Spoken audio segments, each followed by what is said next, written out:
Hello dear friends, welcome to our channel study PYQ and this is Satyam Parmar. आज का जो ये सेशन है जिसमें हम डिस्कस करने वाले हैं यूपी PGT का 2011 का पेपर।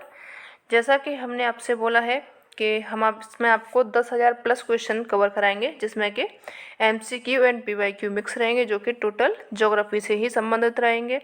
तो जिसमें हमने TGT के पेपर सभी सॉल्व कर लिए थे एंड अभी जो सेशन हम कंप्लीट कर रहे हैं यूपी PGT का है, जिसमें हमने PGT का 2021 का पेपर जो हुआ था, 2016 का एवं 2013 में जो पेपर हुआ था उसको कंप्लीट कर लिया है। आज हम शुरू करेंगे 2011 का पेपर। तो अगर अभी तक आपने चैनल को सब्सक्राइब नहीं किया है तो आप चैनल को सब्सक्राइब कर लें। एंड अगर आपको ऐप डाउनलोड करना है तो आप GS Diwakar sir app download कर सकते हैं, जिस पर कि आपको सभी कोर्स एंड बैचेस आसानी से मिल जाएंगे, जिस PDF फॉर्म में तथा वीडियो लेक्चर्स सभी एक साथ में आपको मिल जाएंगे। ठीक है, चलिए शुरू करते हैं आज का सेशन। न्यू फाउंडलैंड की अधिकांश जनसंख्या लगी हुई है, कहाँ पे लगी हुई है?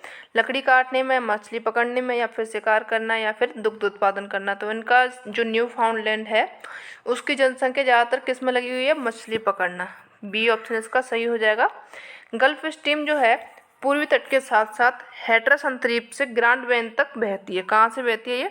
हैट्रस अंतरीप है वहाँ से लेकर के ग्रांड वैन तक ये बहती है और USA के पूर्वी तटीय भाग में तापमान को बढ़ा देती है। कहाँ पे बढ़ाती है तापमान को? USA के पूर्वी तटीय भाग में तापमान को बढ़ाती है। यहाँ न्यू फाउंडलैंड के निकट लेब्राडोर की ठंडी धारा इससे मिलती है।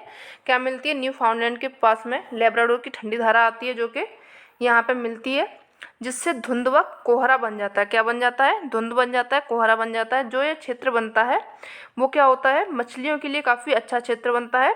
तापमान यहाँ का काफ़ी अच्छा रहता है मछलियों के लिए।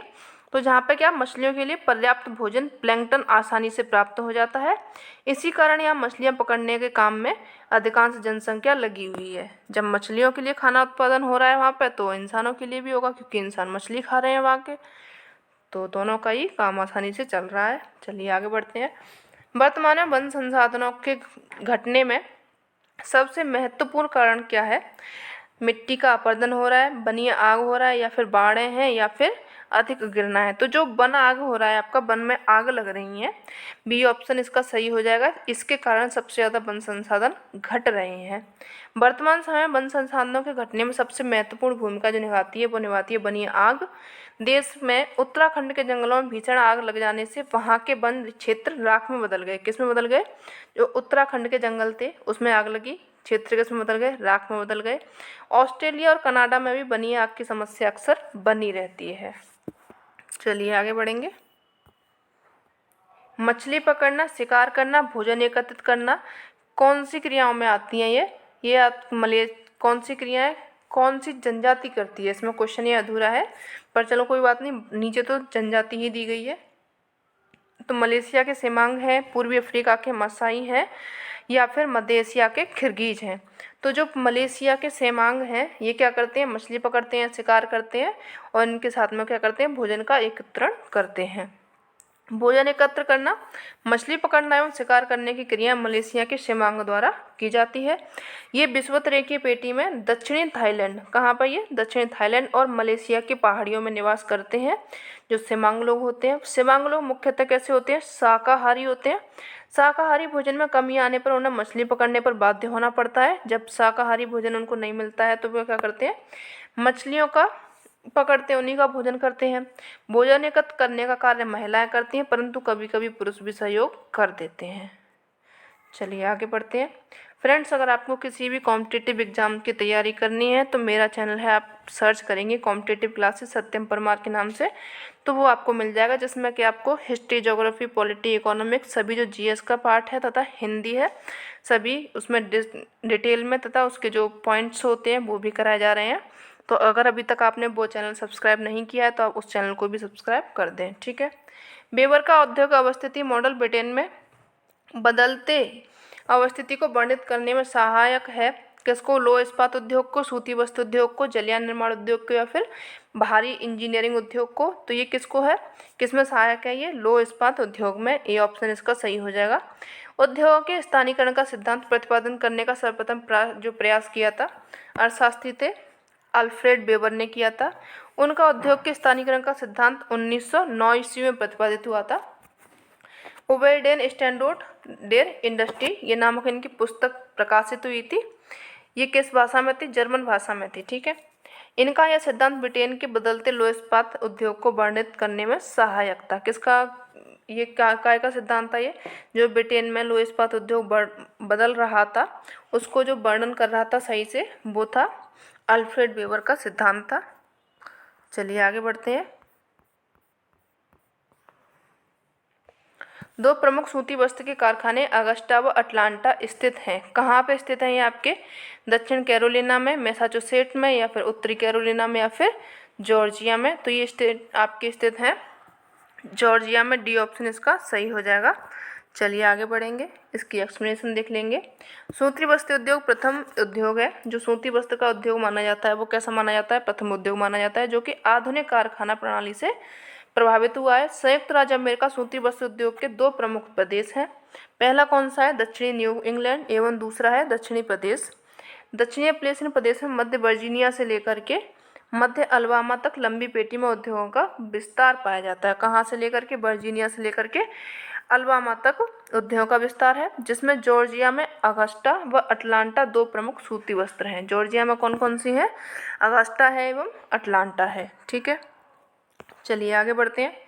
कपास की प्रति हेक्टेयर उपज सबसे अधिक होती है। कहाँ पे होती है ये? पाकिस्तान में, संयुक्त राज्य अमेरिका में, मिस्र में, या फिर भारत में। तो जो कपास की प्रति हेक्टेयर उपज सबसे अधिक होती है वो होती है संयुक्त राज्य अमेरिका में। बी ऑप्शन इसका सही हो जाएगा। कपास की जो प्रति हेक्टेयर उपज है संयुक्त राज्य अमेरिका में सबसे अधिक है, जबकि वर्तमान समय में ये टाइम कब का है? 2011 का है, ये याद रखिएगा। इस हिसाब से बी ऑप्शन सही हो जाएगा। वर्तमान समय में कपास का प्रति हेक्टेयर उत्पादन करने वाले प्रथम 3 देश हैं ऑस्ट्रेलिया, ऑस्ट्रेलिया के बाद में चीन आ जाएगा, चीन के बाद में तुर्की आ जाएगा। तो ये आप मॉडिफाई कर लें। ठीक है। चलिए आगे बढ़ते हैं। विश्व में तक निम्नलिखित में से कौन सा उद्योग की अवस्थिति को सबसे अधिक प्रभावित करता है? कौन करता है? जल, खनिज तेल, कोयला, या फिर प्राकृतिक गैस। तो जो आपका कोयला है ये सबसे ज़्यादा प्रभावित करता है। सी ऑप्शन इसका सही हो जाएगा। व्याख्या देख लेते हैं इसकी। किसी भी उद्योग को स्थापित करने के लिए जल, खनिज तेल, कोयला, प्राकृतिक गैस सभी की आवश्यकता होती है, लेकिन मुख्य रूप से कोयले की आवश्यकता होती है। किसकी होती है? कोयले की आवश्यकता होती है, क्योंकि यह ऊर्जा का मुख्य स्रोत है, इसीलिए कोयले की आवश्यकता होती है। ऊर्जा किसी भी उद्योग के लिए मेन चीज़ है। चलिए आगे बढ़ते हैं। ब्राज़ील में सघन कॉफ़ी बागान को कहते हैं फजेंडा, ट्रेलिस, या फिर कोरल्स, या फिर एस्टोनियस। तो इसको जो ब्राज़ील में कॉफ़ी को कहा जाता है फेजेंडा। ए ऑप्शन इसका सही हो जाएगा। अगर आपने थोड़ा सा नोटिस किया हो तो ये जो आपका रिपीट हुआ था किसमें? 2013 वाले पेपर में भी। आगे और भी क्वेश्चन मिलेंगे जो कि रिपीट हुए हैं, तो आप अगर PYQ सॉल्व करते हैं तो वहाँ से आपको 10 से 15 क्वेश्चन रिपीट हुए मिल ही जाते हैं। चलिए देखते हैं इसकी व्याख्या। कहवा गर्म एवं नम जलवायु का पौधा है। तो कहवा कैसी जलवायु चाहिए? यहाँ पे गर्म और नम, उष्ण एवं आर्द्र चाहिए, तथा उष्णकटिबंधीय क्षेत्रों में 500 से 1500 मीटर की ऊंचाई पर यह उगाया जाता है। इसके लिए जो टेम्परेचर चाहिए, तापमान चाहिए 15 डिग्री सेंटीग्रेड से 28 डिग्री सेंटीग्रेड के मध्य तक चाहिए होता है। वर्षा यहाँ पर 150 सेंटीमीटर से 200 सेंटीमीटर चाहिए, तथा इसके लिए जो भूमि चाहिए ढलवा भूमि चाहिए। कैसे होनी चाहिए? ढलान युक्त भूमि होनी चाहिए, जिसमें वर्षा का जल जमाव नहीं होता। वर्षा होनी चाहिए लेकिन जल का जमाव नहीं होना चाहिए, इस तरह की भूमि चाहिए। जो ब्राज़ील है विश्व का बृहत्तम कहवा उत्पादक देश है। यहाँ इसके उत्पादन के लिए भौगोलिक परिस्थितियाँ अनुकूल हैं। जो इसका टेम्परेचर चाहिए, जल चाहिए, उसकी भूमि चाहिए, वो सब कैसा है? ब्राज़ील में कॉफ़ी जो कहवा है उसके लिए अनुकूल है, इसलिए यहाँ पे क्या होता है? कहवा का उत्पादन सबसे ज़्यादा होता है। यहाँ बड़े बड़े बागानों में कहवा के पौधे लगाए जाते हैं, जिसे कि फेजेंडा नाम से जानते हैं। किस नाम से जानते हैं इसको? फेजेंडा नाम से इसको जानते हैं। यहाँ का सेंटास विश्व में सर्वाधिक कहवा निर्यात करने वाला बंदरगाह है। तो ये आप बंदरगाह भी याद रखेंगे। सेंटास बंदरगाह है जो कि विश्व में सर्वाधिक कहवा निर्यात करने वाला बंदरगाह है, जिसे कि कहवा पत्तन के नाम से भी जानते हैं। ठीक है। चलिए आगे बढ़ेंगे। यहाँ तक कोई दिक्कत है? आप अगर किसी क्वेश्चन में डाउट है, आपको दिक्कत आती है, तो आप हमें सबसे पहले कमेंट करेंगे। ठीक है। चलिए देखते हैं, विश्व में अंगूर की खेती, बागवानी, कोसकीट पालन यानी कि जो रेशम उत्पादन है, बहुत विकसित है। कहाँ पे है ये? मानसून क्षेत्रों में, उष्णकटिबंधीय क्षेत्रों में, या फिर भूमध्य सागरीय क्षेत्रों में, या फिर पश्चिमी समुद्र तटीय क्षेत्रों में। तो ये जो आपका सबसे ज़्यादा विकसित है वो है भूमध्य सागरीय क्षेत्रों में। सी ऑप्शन इसका सही हो जाएगा। चलिए देख लेते हैं इसकी एक्सप्लेनेशन।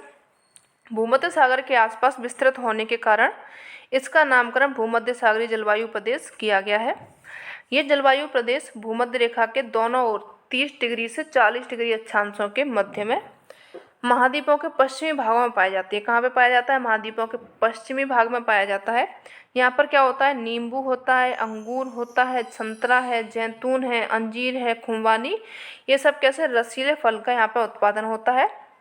तथा यहाँ पे oak, walnut, chestnut, cypress, cedar, ये सब वृक्ष कैसे हैं? यहाँ पे प्रसिद्ध वृक्ष हैं। भूमध्य सागरीय क्षेत्र अपने अंगूर उत्पादन एवं रेशम कीट पालन के लिए विख्यात है। यहाँ पे इसको एक नाम और बोला जाता है, खट्टे फलों की खेती के लिए भी इसको जाना जाता है। और जो जहाँ पे जो मदिरा बनती है, शराब बनती है, वो अंगूर से यानी फलों की शराब यहाँ पे फेमस है। चलिए आगे बढ़ते हैं। निम्नलिखित में से किसने संसार को बृहद कृषि प्रदेशों में विभाजित किया था? तो किसने किया था? ये आपके स्टाम्प ने, विटलेसी ने, बेकर ने, या फिर बीबर ने। जो विटलेसी महोदय हैं, इन्होंने संसार को बृहद कृषि प्रदेशों में, जो 13 टोटल कितने थे? 13 कृषि प्रदेश थे, इसमें इन्होंने विभाजित किया हुआ था। देख लेते हैं इनके बारे में व्याख्या। 1936 का टाइम था जब डी विटलेसी जो थे, उन्होंने विश्व को 13 कृषि प्रदेशों में विभाजित किया। उनके अनुसार निम्नलिखित तत्वों के आधार पर कृषि प्रदेशों का सीमांकन किया जा सकता है। जैसे देख लेते हैं कैसे कैसे उन्होंने किया था। 5 प्रकार बताए थे जो सीमांकन किया था 5 तरह से। फसलों एवं पशुओं का साहचर्य, कृषि उत्पादन विधि, कृषि भूमि में श्रम, पूंजी आदि के लिए जो विनियोग होता है, कृषि से उत्पादित पदार्थों के उपयोग का ढांचा, कृषि कार्य में सहायक यंत्र, उपकरण तथा आवास आदि के संबंधी उन्होंने दशाएं बताई हुई थी। चलिए आगे बढ़ते हैं। रॉयल ज्योग्राफिकल सोसाइटी की स्थापना सबसे पहले कहाँ पर हुई थी? अमेरिका में, ब्रिटेन में, फ्रांस में, या फिर जर्मनी में। तो जो रॉयल ज्योग्राफिकल सोसाइटी थी, इसकी स्थापना सबसे पहले ब्रिटेन में हुई थी। बी ऑप्शन इसका सही हो जाएगा। ब्रिटेन में भूगोल का विकास 19वीं शताब्दी में, रॉयल ज्योग्राफिकल सोसाइटी 1830 ईस्वी की स्थापना यहाँ पे प्रारंभ हुई थी। कब हुई थी इसकी स्थापना? 1830 में हुई थी। इसके संस्थापकों ने भूगोल को ज्ञान की सबसे अधिक महत्वपूर्ण और मनोरंजक शाखा बताया। जो ये इसके जो संस्थापक थे, उन्होंने बताया कि जो भूगोल है ज्ञान की सबसे अधिक महत्वपूर्ण है और मनोरंजक शाखा है। इसमें विदेशी सदस्यों में जर्मन भूगोलवेत्ता हम्बोल्ट, रिटर, इनके भी नाम इसे आते हैं ज्योग्राफिकल सोसाइटी में। सोसाइटी की सभ्यताओं में भौगोलिक विषयों पर पत्र पढ़े जाते हैं। क्या होते हैं? जो भौगोलिक विषय हैं उन पर पत्र पढ़े जाते हैं, जिसके माध्यम से भौगोलिक ज्ञान का प्रसार होता था। क्या होता था? भौगोलिक ज्ञान का वहाँ पे प्रसार होता था, बढ़ाया जाता था उसको। चलिए आगे बढ़ेंगे। एंथ्रोपोजोग्राफी के साथ रेडजेल ने प्रमुख योगदान दिया था। किसमें? सांस्कृतिक भूगोल में, क्षेत्रीय भूगोल में, भौतिक भूगोल में, या फिर राजनीतिक भूगोल में। तो जो आप जानते होंगे रेडजेल जो महोदय हैं वो किससे जुड़े हुए हैं? राजनीतिक भूगोल से। डी ऑप्शन इसका सही हो जाएगा। चलिए इसके बारे में जान लेते हैं। रेडजेल, जिनको कि राजनीतिक भूगोल का पिता भी कहा जाता है एवं मानव भूगोल का जन्मदाता कहा जाता है। रेडजेल ने एंथ्रोपोजोग्राफी, मानव भूगोल के साथ में पॉलिटिक्स ज्योग्राफी, राजनीतिक भूगोल में प्रमुख योगदान दिया। 2 रचनाएं उनकी जो कि काफ़ी प्रसिद्ध हैं। कौन कौन सी हैं? एंथ्रोपोजोग्राफी तथा राजनीतिक भूगोल है। ये 2 उनकी पुस्तकें हैं या फिर रचनाएं, जो भी नाम आप बोलना चाहें वो हैं। अपनी पुस्तक राजनीतिक भूगोल में उन्होंने राज्य की तुलना जीव से की हुई थी। राज्य की तुलना किससे की थी? जीव से की थी। उन्होंने राज्य एवं समाज की जीववादी सिद्धांत को पुष्ट किया था। किसको? राज्य एवं जो समाज का जीववादी सिद्धांत है उसको पुष्ट किया था। रेडजेल ने अपने मानव भूगोल एंथ्रोपोजोग्राफी के प्रथम खंड में डार्विन के विकासवाद की पुष्टि की थी। किसकी की थी? डार्विन का जो विकासवाद है उसकी पुष्टि की थी। कौन से खंड में की थी? प्रथम खंड में। बुक कौन सी थी? एंथ्रोपोजोग्राफी या फिर मानव भूगोल में। इसके बाद में उन्होंने डार्विन के विकासवाद की पुष्टि की थी और यह व्यक्त किया था कि भौगोलिक पर्यावरण के अनुसार ही मानव समाजों का इतिहास का निर्माण होता है। किसके द्वारा होता है? भौगोलिक पर्यावरण के अनुसार ही जो मानव समाज बनते हैं उसके इतिहास का निर्माण होता है। चलिए आगे बढ़ते हैं। एक्सप्लेनेशन इन ज्योग्राफी नामक पुस्तक किसके द्वारा लिखी गई है? ये किसके द्वारा लिखी गई है? प्रेस्टन जेम्स के, पीटर हैगेट के, विलियम बुंगी के, डेविड हार्वे के। तो ये किसने लिखी हुई है? डेविड हार्वे ने लिखी हुई है। डी ऑप्शन इसका सही हो जाएगा। Explanation in geography David Harvey हो जाएगा। चलिए देख लेते हैं। और अन्य पुस्तक हैं जो डेविड हार्वे ने लिखी है, पीटर हैगेट ने लिखी है। Explanation in geography David Harvey की हो जाएगी। Social justice and the city, ये भी डेविड हार्वे ने लिखी हुई थी। Locational analysis in human geography, ये लिखी थी आपके पीटर हैगेट ने। ज्योग्राफी ऑफ मॉडर्न सिंथेसिस, ये भी किसने लिखी थी? पीटर हैगेट ने। ठीक है, चलिए आगे बढ़ते हैं।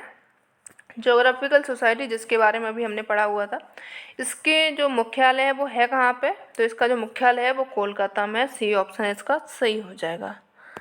चलिए आगे बढ़ेंगे। पार्थिव एकता का सिद्धांत का मूल सिद्धांत क्या था? भौगोलिक विकास करना या फिर भौगोलिक एकता, भौगोलिक परिवर्तन या फिर भौगोलिक स्वतंत्रता। जो इसका सिद्धांत का मूल सिद्धांत है वो है इसका भौगोलिक विकास करना। ए ऑप्शन इसका सही हो जाएगा।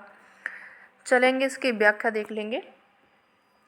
पार्थिव एकता के सिद्धांत पर बहुत जो मूल भौगोलिक विकास पर आधारित है। किस पर है ये? भौगोलिक विकास पर आधारित है। यह सिद्धांत इस तथ्य पर बल देता है कि विश्व के सभी वस्तुएं परस्पर एक अटूट संबंध में बंधी हुई हैं। कैसी बंधी हुई हैं? एक अटूट संबंध में बंधी हुई हैं। जो सभी वस्तुएं हैं, आप अभी भी देख रहे होंगे कि हम सब किसी न किसी से, जो आप फूड चेन पढ़ते होंगे तो ये क्या है? एक बंधा हुआ है ना, हम लोग बंधे हुए हैं किसी न किसी से, कोई ना कोई हमारे ऊपर डिपेंड है। तो यही उन्होंने बताया था। उनमें कोई भी स्वतंत्र इकाई नहीं है। कोई भी क्या है? स्वतंत्र इकाई नहीं है। इस सिद्धांत का प्रयोग हम्बोल्ट, रिटर एवं रेटजेल ने किया था, जबकि बाइडल डी ला ब्लॉस ने इस सिद्धांत की विस्तृत व्याख्या एवं विवेचन किया था। किसने किया था व्याख्या और विवेचन? बाइडल डी ला ब्लॉस ने किया था। चलिए आगे देखते हैं। संपूर्ण पृथ्वी का घनत्व, तो सेम क्वेश्चन आपको पिछले वाले में भी दिखा होगा, जो हमने 2013 का क्वेश्चन पेपर डिस्कस किया था, उसमें भी था ये। जो संपूर्ण पृथ्वी का घनत्व कितना हो जाएगा? 5.5 हो जाएगा। सी ऑप्शन इसका सही हो जाएगा। चलिए इसकी व्याख्या देख लेते हैं। संपूर्ण पृथ्वी का औसत घनत्व 5.517 है, पानी के घनत्व के सापेक्ष है। पृथ्वी जो है सौरमंडल का एकमात्र ग्रह है जहाँ पर क्या? जीवन पाया जाता है। पृथ्वी आकार में सौरमंडल का 5वां सबसे बड़ा ग्रह है एवं सूर्य की दूरी के क्रम में तीसरा सबसे बड़ा ग्रह है। इसके घूर्णन या फिर दैनिक गति के कारण दिन रात होती है। जो ये घूर्णन करती है या फिर जो दैनिक गति जो इसकी होती है, जिसके कारण क्या होता है? पृथ्वी पर दिन और रात होते हैं। पृथ्वी की जो अनुमानित आयु है वो 4.6 बिलियन है। 71% इस पर जल है, 29% यहाँ पर स्थल पाया जाता है। जल की उपस्थिति के कारण इसको नीला ग्रह कहा जाता है। अगर देखेंगे आप ऊपर से इसको तो इसमें जल ही जल दिखाई देगा, स्थल बहुत थोड़ा सा है, इसके कारण इसको नीला ग्रह के नाम से भी जाना जाता है। पृथ्वी के आंतरिक भाग में कितने मीटर तक तापमान की वृद्धि होती है? कहाँ तक होती है इसकी? 22, 23, 32 या फिर 40। तो इसका सही हो जाएगा 32 मीटर की गहराई तक तापमान में क्या होती है? वृद्धि होती है। अगर आप 32 मीटर की गहराई पर जाएंगे तो तापमान की वृद्धि 1 डिग्री सेंटीग्रेड की यहाँ पर वृद्धि हो जाएगी, तथा बढ़ती गहराई के साथ में तापमान की वृद्धि दर में बढ़ोतरी होती जाएगी। जब आप नीचे जाते जाएंगे तो क्या होगा? तापमान बढ़ता जाएगा। चलिए आगे बढ़ेंगे।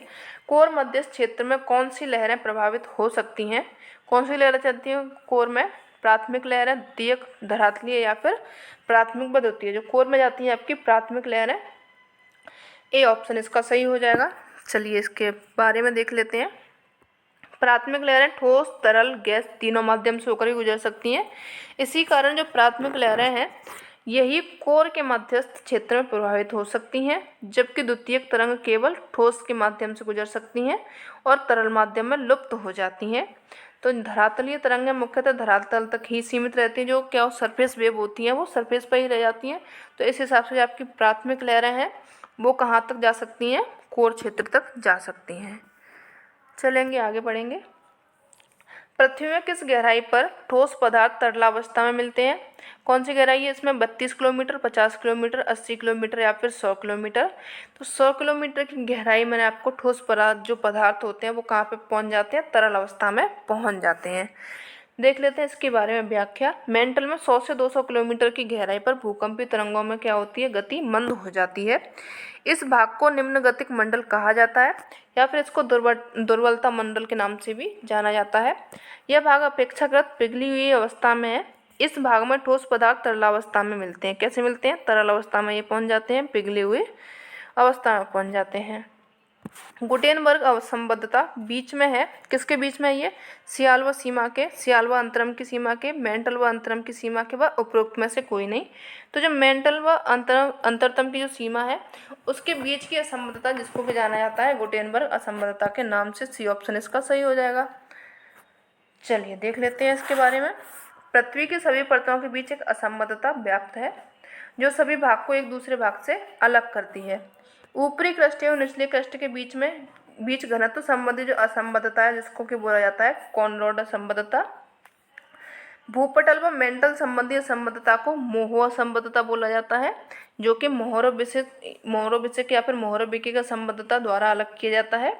बाह्य मेंटल एवं आंतरिक मेंटल के बीच में रेपेटी पाई जाती है और मेंटल व एवं कोर के बीच में जो पाई जाती है आपकी गुटेनबर्ग असंबद्धता पाई जाती है। और बाह्य कोर एवं आंतरिक कोर के बीच में जो पाई जाने वाली घनत्व संबंधी है उसको बोलते हैं लेहमीन। ठीक है, तो जो आपके एक शॉर्ट फॉर्म बनती है इसकी कोमो एंड रे गुल। ठीक है, इस तरह से आपको याद कर सकते हैं, कोमो रेगुल के नाम से सभी असंबद्धताएं याद हो जाएंगी। चलिए आगे बढ़ते हैं।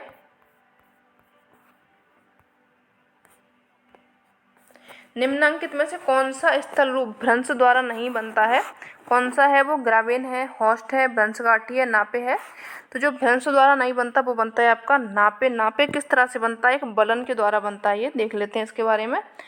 जो परिबलन मोड़ एक भुजा दूसरी भुजा पर क्षैतिज दिशा में पड़ी होती है, इस तरह से क्या होती है, इस तरह से ये बलन पड़ जाता है इन पे। तो क्या होती है, एक जो भुजा है दूसरी भुजा पर क्षैतिज दिशा में पड़ी होती है। जब अंतर्जात बल अधिक सक्रिय हो जाता है तो संपीड़न अधिक होने लगता है और परिबलन मोल की जो मोड़ होता है उसकी उल्टी हुई भुजा बहुत अधिक मुड़ जाती है। इस तरह से ये मुड़ जाती है, ये बोलना चाह रहा है। मुड़ जाती है तो बलन अपने अक्ष पर टूट जाता है और मोड़ का एक भाग खिसक कर दूसरे पर चढ़ जाता है। इस दशा में जो निचली परतें ऊपर आ जाती हैं, यदि खिंचाव जारी रहे तो ऊपर वाली भुजा टूटकर दूर होने वाली भुजा के नीचे छेपित हो जाती है। जो ऊपर वाली भुजा होती है वो टूट जाती है तथा नीचे वो उनकी भुजा के नीचे छेपित हो जाती है जिनकी भुजा के सेलों के संबंध में नहीं होता है। इस प्रकार जो परिबलन की टूटी हुई भुजा दूसरे स्थान पर चली जाती है, इसको ग्रीवाखंड या फिर नाफे का निर्माण कहा जाता है। कोई बलन है, इतना उसमें फॉल्ट हो रहा है, इतना वो बलित होता जा रहा है कि वो टूट कर एक दूसरे स्थान पर गिर जाता है तो दूसरी भुजा जो होती है उसके ऊपर गिर जाती है। इस तरह से जो वो खंड बनता है जिसको कि बोला जाता है ग्रीवाखंड या फिर नापे बोला जाता है। चलिए आगे बढ़ेंगे। निम्न में से कौन सी सेलें रवेदार होती हैं? रवेदार कौन सी सेलें होती हैं आपकी? आग्नेय सेलें, अपसादी सेलें, कायांतरित सेलें या फिर इनमें से कोई नहीं। तो जो आपकी आग्नेय सेलें हैं ये कैसी होती हैं? रवेदार होती हैं। आग्नेय सेलें में रवे पाए जाते हैं जिनका आकार मैग्मा के ठंडा होने की गति पर निर्भर करता है। मैग्मा के शीघ्र ठंडा होने से रवे छोटे तथा देर में ठंडा होने पर रवे कैसे बनते हैं? बड़े बन जाते हैं। इनमें परतें नहीं पाई जाती। इस चट्टान पर अपरदन क्रिया कम होती है। इसमें जीवाश्म फोसिल नहीं पाए जाते हैं। चट्टान में खनिज तत्वों की प्रधानता होती है। ठीक है, चलिए आगे बढ़ेंगे। निम्न में से कौन कायांतरित सेल का रूप नहीं है? संगमरमर, ग्रेफाइट, शिस्ट, बेसाल्ट। जो कायांतरित का रूप नहीं है वो हो जाएंगी आपकी बेसाल्ट चट्टान है, ये कायांतरित नहीं है। डी ऑप्शन इसका सही हो जाएगा। बेसाल्ट आग्नेय चट्टानों के अंतर्गत आता है जबकि अन्य सभी सेलों का निर्माण रूपांतरण के फलस्वरूप होता है। जैसे चूना पत्थर से संगमरमर बनता है, कोयले से ग्रेफाइट बन जाता है, शिस्ट से आपका फाइलाइट बनता है। ये सब किसका रूप हो जाएंगे? कायांतरित का या फिर रूपांतरण का। चलिए आगे बढ़ते हैं। निम्नांकित में से कौन सा अवसादी सेलों का उदाहरण नहीं है? सेल है, चूना पत्थर है, कोयला है या फिर ग्रेबो है। तो जो आपका ग्रेबो है ये उदाहरण नहीं है किसका? अवसादी सेलों का। डी ऑप्शन इसका सही हो जाएगा। ग्रेबो जो है वो आपका आग्नेय चट्टानों का उदाहरण है जो रूपांतरण के फलस्वरूप सर्पेंटाइन में बदल जाता है। अवसादी सेलों का जो परिवर्तित रूप है उनको देख लेते हैं। बालू का पत्थर से जो परिवर्तन होता है क्वार्टजाइट में होता है। चूना पत्थर से संगमरमर, चाक एवं डोलोमाइट से भी संगमरमर बनता है। सेल से स्लेट बनता है। कोयला से ग्रेफाइट या फिर हीरा बनता है। बालू का पत्थर इससे बनता है क्वार्टजाइट एवं कॉन्ग्लोमरेट से इससे भी क्वार्टजाइट बनता है। ठीक है, चलिए आगे बढ़ते हैं। रिफ्ट घाटी किसका परिणाम है? बलन का, भ्रंशन का, संबलन का या फिर नापे का? तो ये जो रिफ्ट घाटी बनती है वो भ्रंशन के द्वारा बनती है। बी ऑप्शन इसका सही हो जाएगा। देख लेते हैं इसके बारे में। जब दो समानांतर भ्रंशों का मध्यवर्ती भाग नीचे धंस जाता है तो उसे द्रोणी या फिर भ्रंश कहते हैं। जर्मनी भाषा में इस प्रकार की भ्रंश घाटी को ग्राबेन कहा जाता है। कौन सी भाषा में ग्राबेन कहा जाता है इसको? जर्मन भाषा में। सर्वप्रथम ग्रेगोरी नामक भूगर्भ शास्त्री ने पूर्वी अफ्रीका की महान भ्रंश घाटी को देखकर, कहाँ की घाटी देखी थी उन्होंने? पूर्वी अफ्रीका की। इसको देखकर भ्रंश घाटी शब्द का प्रयोग किया था। चलिए आगे बढ़ते हैं। भारत में सर्वाधिक भूकंप संभावित क्षेत्र कौन सा है? कहाँ पे सबसे ज़्यादा भूकंप आते हैं? अरावली क्षेत्र में, सिंधु गंगा के मैदान में, या फिर हिमालय क्षेत्र में, या फिर समुद्र तटीय मैदान में? तो ये आते हैं आपके हिमालय जो क्षेत्र है इसमें सबसे ज़्यादा भूकंप आते हैं। भारत में अधिकतम भूकंपीय तीव्रता की दृष्टि से 9 से अधिक तीव्रता वाले जो क्षेत्र में अंतर्गत सभी पूर्वोत्तर राज्य से, जिसमें आ जाते हैं आपके बिहार, नेपाल, समीपवर्ती क्षेत्र, उत्तराखंड, हिमालय, पंजाब, उनके जो समीपवर्ती क्षेत्र हैं तथा गुजरात का कच्छ प्रदेश शामिल है, जहाँ पे कि क्या होता है 9 से अधिक तीव्रता वाले भूकंप आते हैं। इन क्षेत्रों में तीव्र भूकंप की संख्या रहती है, जिनसे क्या होती है? जन धन की अपार हानि होती है। चलिए आगे बढ़ते हैं। ये क्या कह रहा है? ये कह रहा है कि विश्व में सर्वाधिक ज्वालामुखी किस पेटी में पाए जाते हैं? कौन सी पेटी जहाँ पर सबसे ज़्यादा ज्वालामुखी पाए जाते हैं? तो ये क्वेश्चन आपको फिर से रिपीट हुआ वो दिख गया। ये पाए जाते हैं आपकी परिप्रशांत मेखला या फिर परिप्रशांत जो महासागरीय पेटी है, इसमें सबसे ज़्यादा ज्वालामुखी पाए जाते हैं, जिसको कि रिंग ऑफ फायर के नाम से जाना जाता है। परिप्रशांत में महासागरीय पेटी में संबंधित है। इसे प्रशांत महासागर का अग्निवलय कहा जाता है। यह पेटी ज्वालामुखी एवं भूकंप से संबंधित है। विश्व की ज्वालामुखियों के लगभग 2/3 भाग प्रशांत महासागर के दोनों तटीय भागों, द्वीपचाप, समुद्री द्वीपों के सहारे पाया जाता है। इस मेखला में जापान का प्रसिद्ध ज्वालामुखी पर्वत है फ्यूजियामा, फिलीपींस का माउंट ताल, माउंट मेयान एवं पिनाटुबो, यूएसए का शास्ता रेनियर, हुड एवं मध्य अमेरिका का चिम्बाराजो आदि सम्मिलित किस्म किए जाते हैं। ये सब किस्में आते हैं आपके प्रशांत महासागर या फिर जो रिंग ऑफ फायर जो बनी हुई है, ये सब इसी में आ जाते हैं। ये क्या है? आपके ज्वालामुखी ही हैं। सर्वाधिक विनाशकारी ज्वालामुखी होती है, कौन सी होती है? विसुवियस, पिलियन, इस्तांबुल या फिर हवाई तुल्य। जो आपकी पिलियन तुल्य जलवायु ज्वालामुखी होती है ये सबसे विनाशकारी होती है। इसके बारे में देख लेते हैं। पिलियन प्रकार की ज्वालामुखी सबसे अधिक विनाशकारी होती है। इसका उद्गार सबसे अधिक विस्फोटक एवं भयंकर होता है। इससे निकला लावा सबसे अधिक चिपचिपा एवं लसदार होता है। जो लावा कैसा होता है? इसका चिपा चिपा होता है एवं लसदार होता है। जैसे पश्चिमी द्वीप समूह में मार्टिनिक द्वीप का पीली ज्वालामुखी है। कैसा है? जो पश्चिमी द्वीप समूह में जाएंगे आप, मार्टिनिक द्वीप की जो पीली ज्वालामुखी है उसका लावा इसी टाइप का है। जब ज्वालामुखी उद्भेदन किसी एक केंद्रीय मुख जो बेंट से भारी धमाके के साथ में होता है तो उसे केंद्रीय उद्भेदन कहते हैं। यह विनाशात्मक प्लेटों के किनारे के सहारे होता है। ये कई प्रकार के होते हैं, यथा हवाई तुल्य, इस्तांबुली तुल्य, पिलियन तुल्य तथा विसुवियस तुल्य। ठीक है, चलिए आगे बढ़ते हैं। ज्वालामुखी से निर्मित लहरदार आकृति को कहते हैं। लहरदार जो आकृति बनती है आपकी इस तरीके से जो बनती है, ये ज्वालामुखी से बनती है। ये क्या पृथ्वी होती है उसके अंदरूनी भाग में बन जाती है। इसको बोला जाता है फेकोलित। बी ऑप्शन इसका सही हो जाएगा। चलिए देख लेते हैं। ये आपके दी गई है आकृति।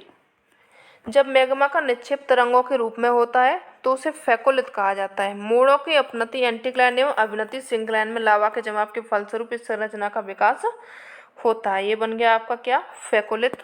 चलिए आगे बढ़ेंगे। अपवर्तन चक्र के संकल्पना पर सर्वप्रथम प्रकाश डालने वाला था, किसने डाला था? सबसे पहले जो प्रकाश डाला था डेविस महोदय ने। इन्होंने ही अपवर्तन चक्र की संकल्पना दी थी 1899 में। 19वीं शताब्दी के अंतिम दशक में किया। इसी आधार पर डेविस महोदय ने प्रतिपादित किया कि स्थल रूप संरचना प्रक्रम एवं समय का प्रतिफल है।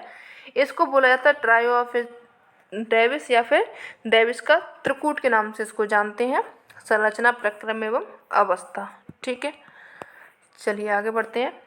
पैंक के अनुसार अपवर्तन चक्र की अंतिम अवस्था को कहा जाता है, क्या कहा जाता है इसको? पेनीप्लेन, पानप्लेन, प्लेन या फिर इंटरप्ट जो कहा था पेंक ने अंतिम अवस्था को इंटरप्ट के नाम से इसको जानते हैं। डी ऑप्शन इसका सही हो जाएगा। चलिए इसकी व्याख्या देख लेते हैं। पेंक ने अपनी पुस्तक मॉर्फोलॉजिकल एनालिसिस ऑफ लैंडफॉर्म्स में अपवर्तन चक्र की संकल्पना का प्रतिपादन किया। पेंक के अनुसार भूदृश्य का निर्माण उत्थान की दर एवं कटाव की दर से निर्धारित होती है। जो भूदृश्य का निर्माण है वो उसमें क्या होता है, उत्थान की दर एवं कटाव की दर निर्धारित होती है। पेंक ने अपवर्तन चक्र के प्रारंभ होने के लिए एक नीची आकृति विहीन मैदान की कल्पना की, जिसे उन्होंने प्राइमरम्प कहा। क्या बोला था उन्होंने? प्राइमरम्प कहा। और अंत में जो मैदान बनता है उसे पेंक ने इंडरम्प कहा। क्या बोला था उन्होंने? जो आकृति विहीन मैदान है उसको तो उन्होंने प्राइमरम्प कहा था, और जो अंतिम बनता है मैदान उसको उन्होंने इंडरम्प कहा था, जो डेविस के पेनीप्लेन के समरूप था। यानी कि डेविस ने उसका नाम इंडरम्प का नाम क्या दिया था? पेनीप्लेन, या फिर पेनीप्लेन का जो नाम पेंक ने दिया था वो इंडरम्प दिया था। ठीक है, चलिए आगे बढ़ते हैं। नील नदी का डेल्टा पूछा है इसमें। किस प्रकार का डेल्टा नील नदी का है? तो ये चापाकार डेल्टा नील नदी का पाया जाता है। ए ऑप्शन इसका सही हो जाएगा। जब नदी की जो मुख्य धारा होती है द्वारा पदार्थों का निक्षेप बीच में अधिक तथा किनारे पर संकरे रूप में होता है तो चापाकार डेल्टा का निर्माण होता है। जैसे कि कौन कौन सी नील जो नदी हैं जिनका चापाकार डेल्टा बनता है, तो वो हो जाएंगे आपकी नील हो जाएगी, राइन हो जाएगी, हांगो, इरावदी, बोलगा, डैन्यू नदी, सिंध नदी, गंगा है। इन सभी का जो डेल्टा कैसा है वो चापाकार डेल्टा है। चापाकार डेल्टा का निर्माण मुख्य रूप से अर्ध शुष्क जलवायु वाले प्रदेशों में होता है। कहाँ पे होता है इनका? अर्ध शुष्क जलवायु वाले प्रदेशों में इनका निर्माण होता है। चलिए इसका लास्ट क्वेश्चन देख लेते हैं। एक ठंडी स्थानीय हवा रोन घाटी कभी कभी नीचे बहती है, उसको कहते हैं, जो बहती है आपकी मिस्ट्रल हवा है ये कैसी है? आपकी ठंडी है और स्थानीय हवा है। बी ऑप्शन इसका सही हो जाएगा। तो ये आज का लास्ट क्वेश्चन है। इसके आगे हम नेक्स्ट सेशन में देखेंगे। सेशन कैसा लगा ज़रूर बताएं, एंड चैनल को सब्सक्राइब नहीं किया आपने तो अभी चैनल को आप सब्सक्राइब कर लें, एंड अपने फ्रेंड्स तक को भी इसको शेयर करें। सेशन अच्छा लगा हो तो लाइक ज़रूर कर लेना। मिलते हैं नेक्स्ट सेशन में, तब तक के लिए धन्यवाद। Hello friends, welcome back to our channel study PYQ and this is Satyam Parmar. आज का जो ये सेशन है जिसमें हम डिस्कस कर रहे थे 2011 UP PGT का जो एग्ज़ाम हुआ था उसको देख रहे थे, जिसका कि ये पार्ट सेकंड है। इससे पहले हमने 2013, 2016 और 2021 तीनों साल का जो पेपर हुआ था आपका UP PGT का उसको डिस्कस किया था। अगर अभी तक आपने वो नहीं देखा है तो आप उसको जा करके देखें। साथ ही साथ अगर अभी तक आपने चैनल को सब्सक्राइब नहीं किया तो आप चैनल को भी सब्सक्राइब कर लें, क्योंकि यहाँ पे पर डे आपको 1 से 2 सेशन मिलते हैं जिसमें कि आपके PYQ प्लस MCQs कराए जाते हैं। और अगर अभी तक आपने ऐप डाउनलोड नहीं किया है तो ऐप डाउनलोड कर सकते हैं आप। GSY Diwakar sir play store पर जाकर सर्च करेंगे तो वहाँ से आपको ये ऐप मिल जाएगा, जिसमें कि कोर्स एंड बैचेस आसानी से आपको देखने को मिल जाएंगे। चलिए शुरू करते हैं आज का सेशन।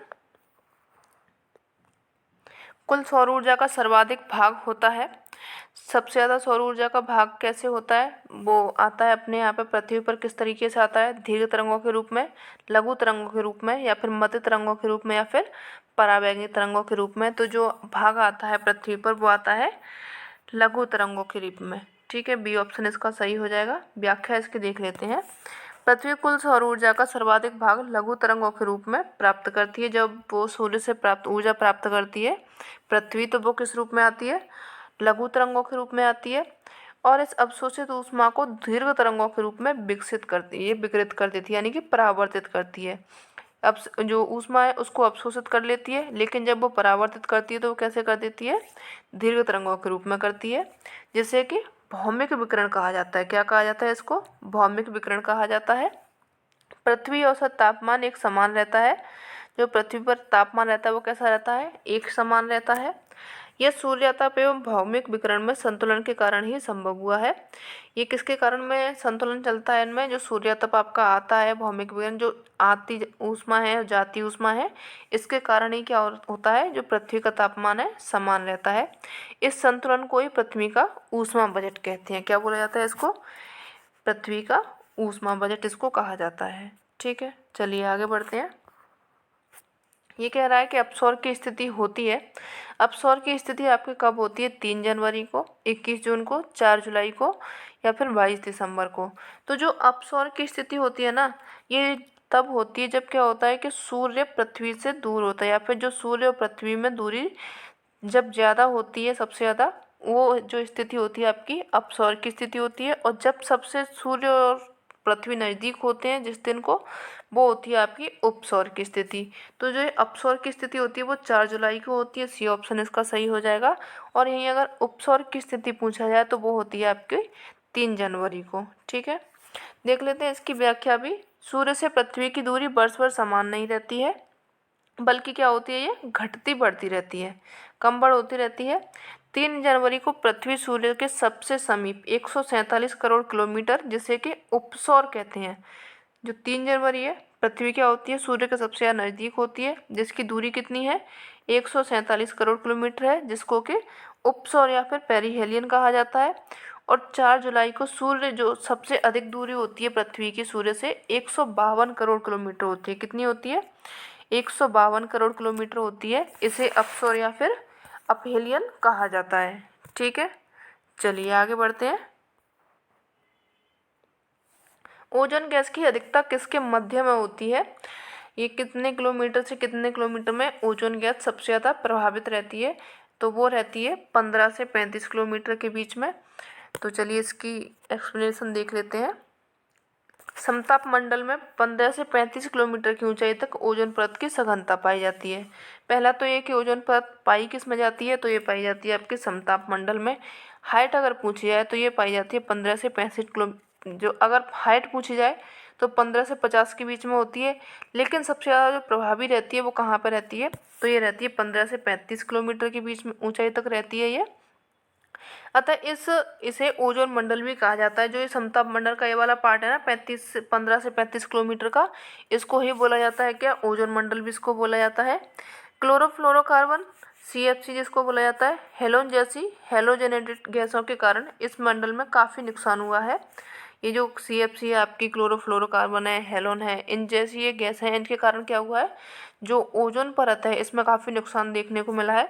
समताप मंडल के निचले भाग में अर्थात 20 किलोमीटर की ऊंचाई तक तापमान जो रहता है लगभग कैसा रहता है, स्थिर रहता है, कोई घटबढ़ नहीं होती, उसमें कोई भी कम या बढ़ना नहीं रहता है।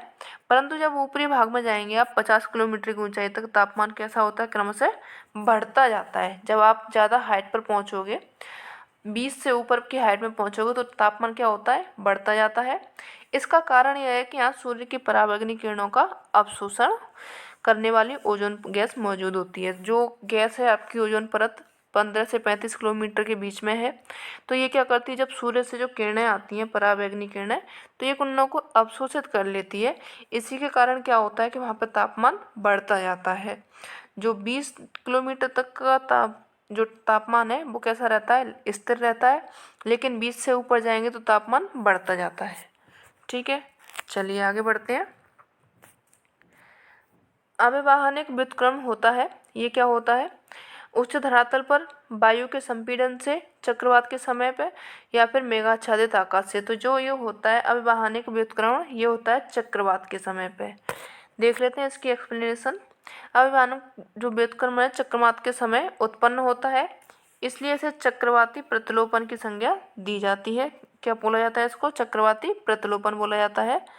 शीतोष्ण कटिबंधों में चक्रवातों के शीत वातावरण में जब भारी तथा जो शीतोष्ण कटिबंध के चक्रवात होते हैं उनमें शीत वातावरण के टाइम में जब भारी हवा और ठंडी हवा जो होती है, गर्म हवा प्रदेश में प्रवेश कर जाती है। जब क्या होती है, ठंडी हवा और भारी हवा जो होती है, ठंडी होती है तो वो भारी होती है, गर्म होती है तो वो हल्की होती है। तो जो ठंडी हवा होती है अपने भारीपन के कारण ठंडी हवा हल्की गर्म हवा को धकेल देती है। जो क्या होती है, ठंडी हवा होती है वो जो गर्म हवा होती है उसको ढकेल देती है आगे। ये होगी आपकी गर्म हवा, ये होगी आपकी ठंडी हवा। इसमें भारीपन है, इसमें हल्कापन है, तो ये क्या होती है, ये इसको ढकेल देती है, गर्म हवा को ढकेल देती है, और इसे तापीय प्रतिलोमन की स्थिति कहा जाता है। ये क्या हो जाती है, गर्म हवा ऊपर पहुंच जाती है, ठंडी हवा नीचे पहुंच जाती है, इसी को बोला जाता है क्या, तापीय प्रतिलोपन इसको बोला जाता है। ठीक है, चलिए आगे बढ़ते हैं।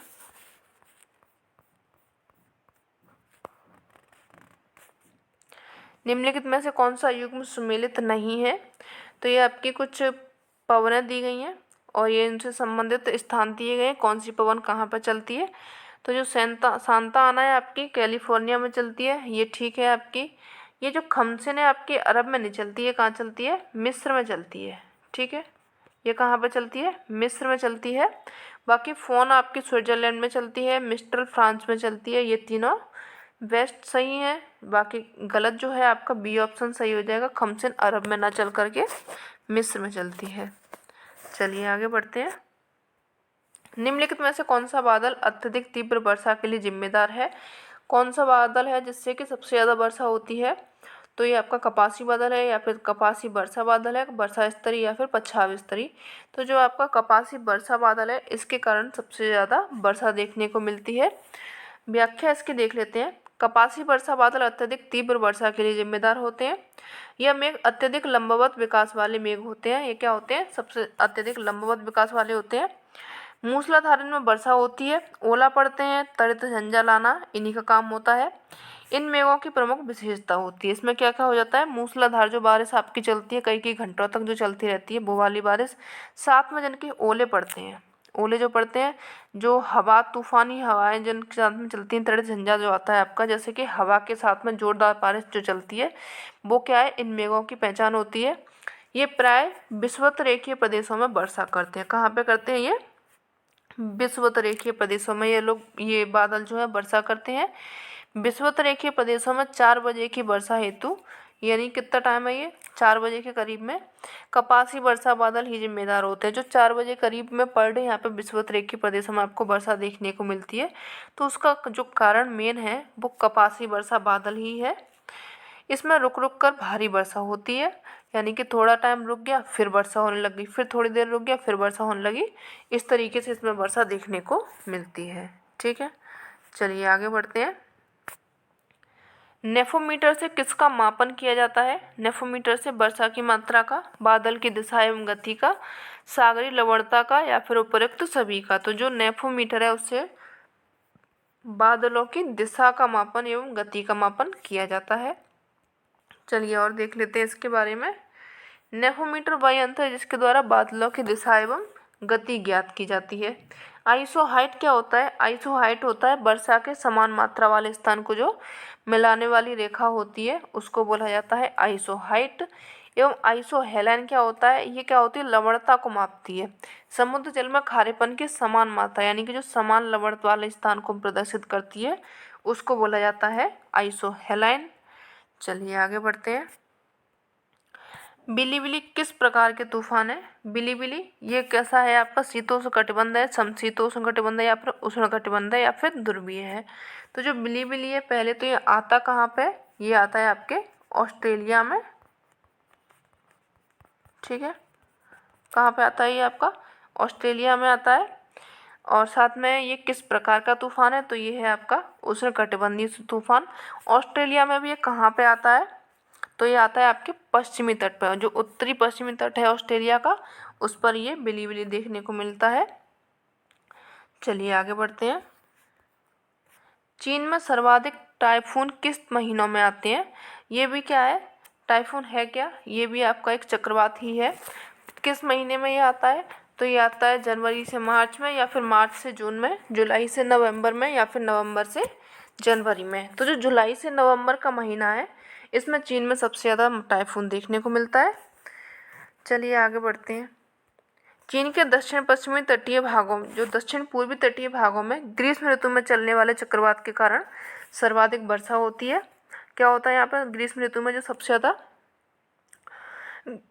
चक्रवात आते हैं जिसके कारण की वर्षा होती सबसे यहाँ पे सबसे ज़्यादा होती है। इन चक्रवातों को टाइफून के नाम से जाना जाता है। जो चक्रवात हैं ये किस नाम से जाने जाते हैं? चक्रवात के नाम से, टाइफून नाम से जाने जाते हैं। ये जुलाई से नवंबर के मध्य में उत्पन्न होते हैं। चीखता साटा किस तत्व की बोध है? चीखता साटा है क्या? ये उच्च ज्वार है, उच्च वेगीय पवन है, मूसलाधार वर्षा या फिर त्वरित झंझा है।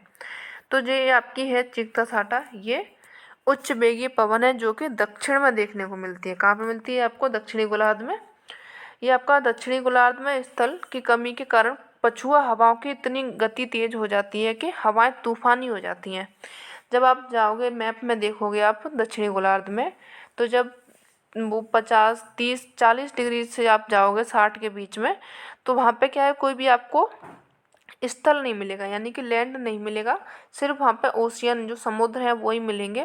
तो जिसके कारण क्या है, जो हवाएं चलती हैं पछुआ हवाएं, उनको कहीं भी वो टकराती नहीं है, तो उनका वेग इतना तेज हो जाता है कि वो तूफानी हो जाती हैं, हवाएं कितनी हो जाती हैं, तूफानी हो जाती हैं। तो इनका नाम क्या रखा गया है, अलग अलग अक्षांशों पर जाके इनका नाम चेंज होता गया है। तो वही जो चीखता साठा है, ये कहाँ पे मिलेगा आपको, 60 डिग्री अक्षांश में मिलेगा। ये क्या होती हैं, जो पछुआ हवाओं के साथ में प्रचंड झंझा चला जाता है। इन्हीं प्रचंडता के कारण ही दक्षिणी गोलार्ध में 40 अक्षांशों के पास में इनको बोला जाता है गरजता चालीसा। जब आप 40 अक्षांश में जाएंगे तो वहाँ पे जो हवाएं चलती हैं उनको बोलते हैं गरजता चालीसा। 50 डिग्री अक्षांश पर जाएंगे तो वहाँ पे भयंकर पचासा, और 60 डिग्री अक्षांश पर जाएंगे तो चीखता साठा, इन नामों से इनको पुकारते हैं। पछुआ हवाएं उपोष्ण उच्च वायुदाब 30 डिग्री से 35 डिग्री से उपद्वीपीय निम्न वायुदाब 60 से 65 डिग्री के बीच में चलती हैं, जो कि दोनों गोलार्धों में चलती हैं। लेकिन जो ये नाम है आपके गरजता चालीसा, भयंकर पचासा, चीखता साठा, ये सब जो नाम है ये आपको सिर्फ दक्षिणी गोलार्ध में ही प्रयोग किए गए हैं, उत्तरी गोलार्ध में इनके नाम प्रयोग नहीं किए गए हैं, ठीक है। लेकिन जो पछुआ हवाएं हैं वो दोनों ही गोलार्धों में चलती हैं। चलिए आगे बढ़ते हैं। निम्न में से कौन सी ग्रीन हाउस गैस नहीं है?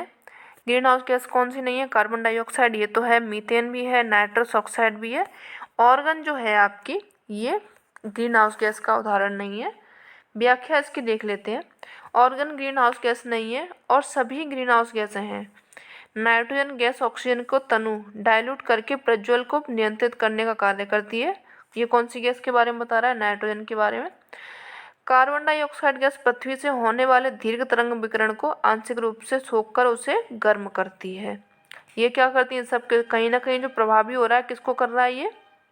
ग्रीन हाउस को। ये किसको प्रभावित कर रहा है? जो ग्रीन हाउस है ये प्रभावित हो रहा है हमारे, क्या प्रभावित हो रहा है? तो ये ओजोन मंडल, जब आप जाएंगे तो वो भी प्रभावित हो रहा है, ठीक है। चलिए आगे बढ़ते हैं। थॉर्नवेट के वर्गीकरण के अनुसार भारत के अधिकांश भाग पर जलवायु है। कौन सी जलवायु भारत में सबसे ज़्यादा है? तो ये आपकी CVW प्रकार की है या फिर CAW प्रकार की है। तो इसमें सी ऑप्शन सही हो जाएगा। CAW प्रकार की जो जलवायु है सबसे ज़्यादा थॉर्नवेट ने बताई है भारत में। इनके बारे में व्याख्या देख लेते हैं।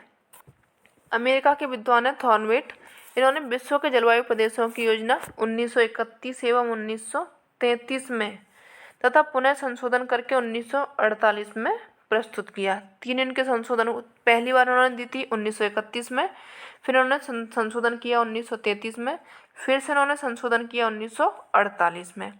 इनके वर्गीकरण के अनुसार भारत के अधिकांश भाग पर CAW प्रकार की जलवायु पाई जाती है। इस जलवायु में PE सूचकांक मान 32 से 63 और TE सूचकांक मान जो होता है 128 से अधिक पाया जाता है। इसमें जाड़े की ऋतु शुष्क होती है। इसमें क्या होता है, जो भारत का मानसून है या फिर जो जलवायु है उसमें जो जाड़े की ऋतु है, सर्दियों की ऋतु होती है, वो शुष्क होती है, कोई वर्षा वगैरह नहीं होती है। और इसका विस्तार प्रायद्वीप के अधिकतर भागों और गंगा मैदान के दक्षिणी क्षेत्रों में पाया जाता है, ठीक है। चलिए आगे बढ़ते हैं। चक्रवातों की आकृति नहीं होती है। किस तरह की आकृति चक्रवातों की नहीं मिलती है? अंडाकार, गोलाकार, बेज या फिर त्रिभुजाकार। तो आप देख रहे होंगे त्रिभुजाकार। चक्रवात इस तरीके से तो कभी नहीं चलेंगे कि हवाएं ऐसे ऐसे कोण बना बना करके चल रही है, इस तरीके से नहीं चलेंगे। हवाएं आपकी ऐसे चल सकती हैं, इस तरीके से चल सकती हैं, या फिर आप बिल्कुल गोल तरीके से चल सकती हैं, लेकिन ऐसे त्रिभुजाकार में नहीं चल सकती। तो आपका सी ऑप्शन यहाँ पे सही हो जाएगा।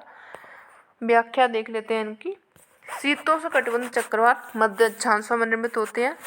तो जो आपके शीतोष्ण कटिबंध चक्रवात हैं कहाँ पर निर्मित होते हैं? ये बनते कहाँ पे हैं?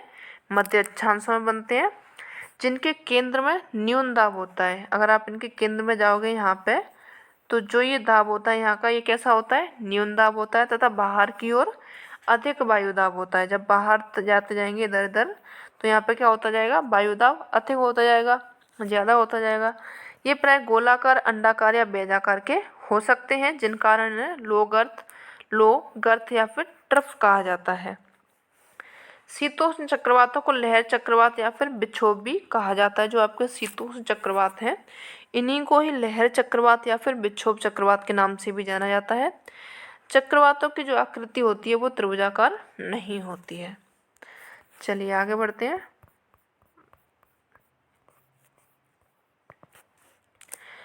उष्ण मानसूनी जलवायु प्रदेशों में सम्मिलित नहीं है। क्या सम्मिलित नहीं है?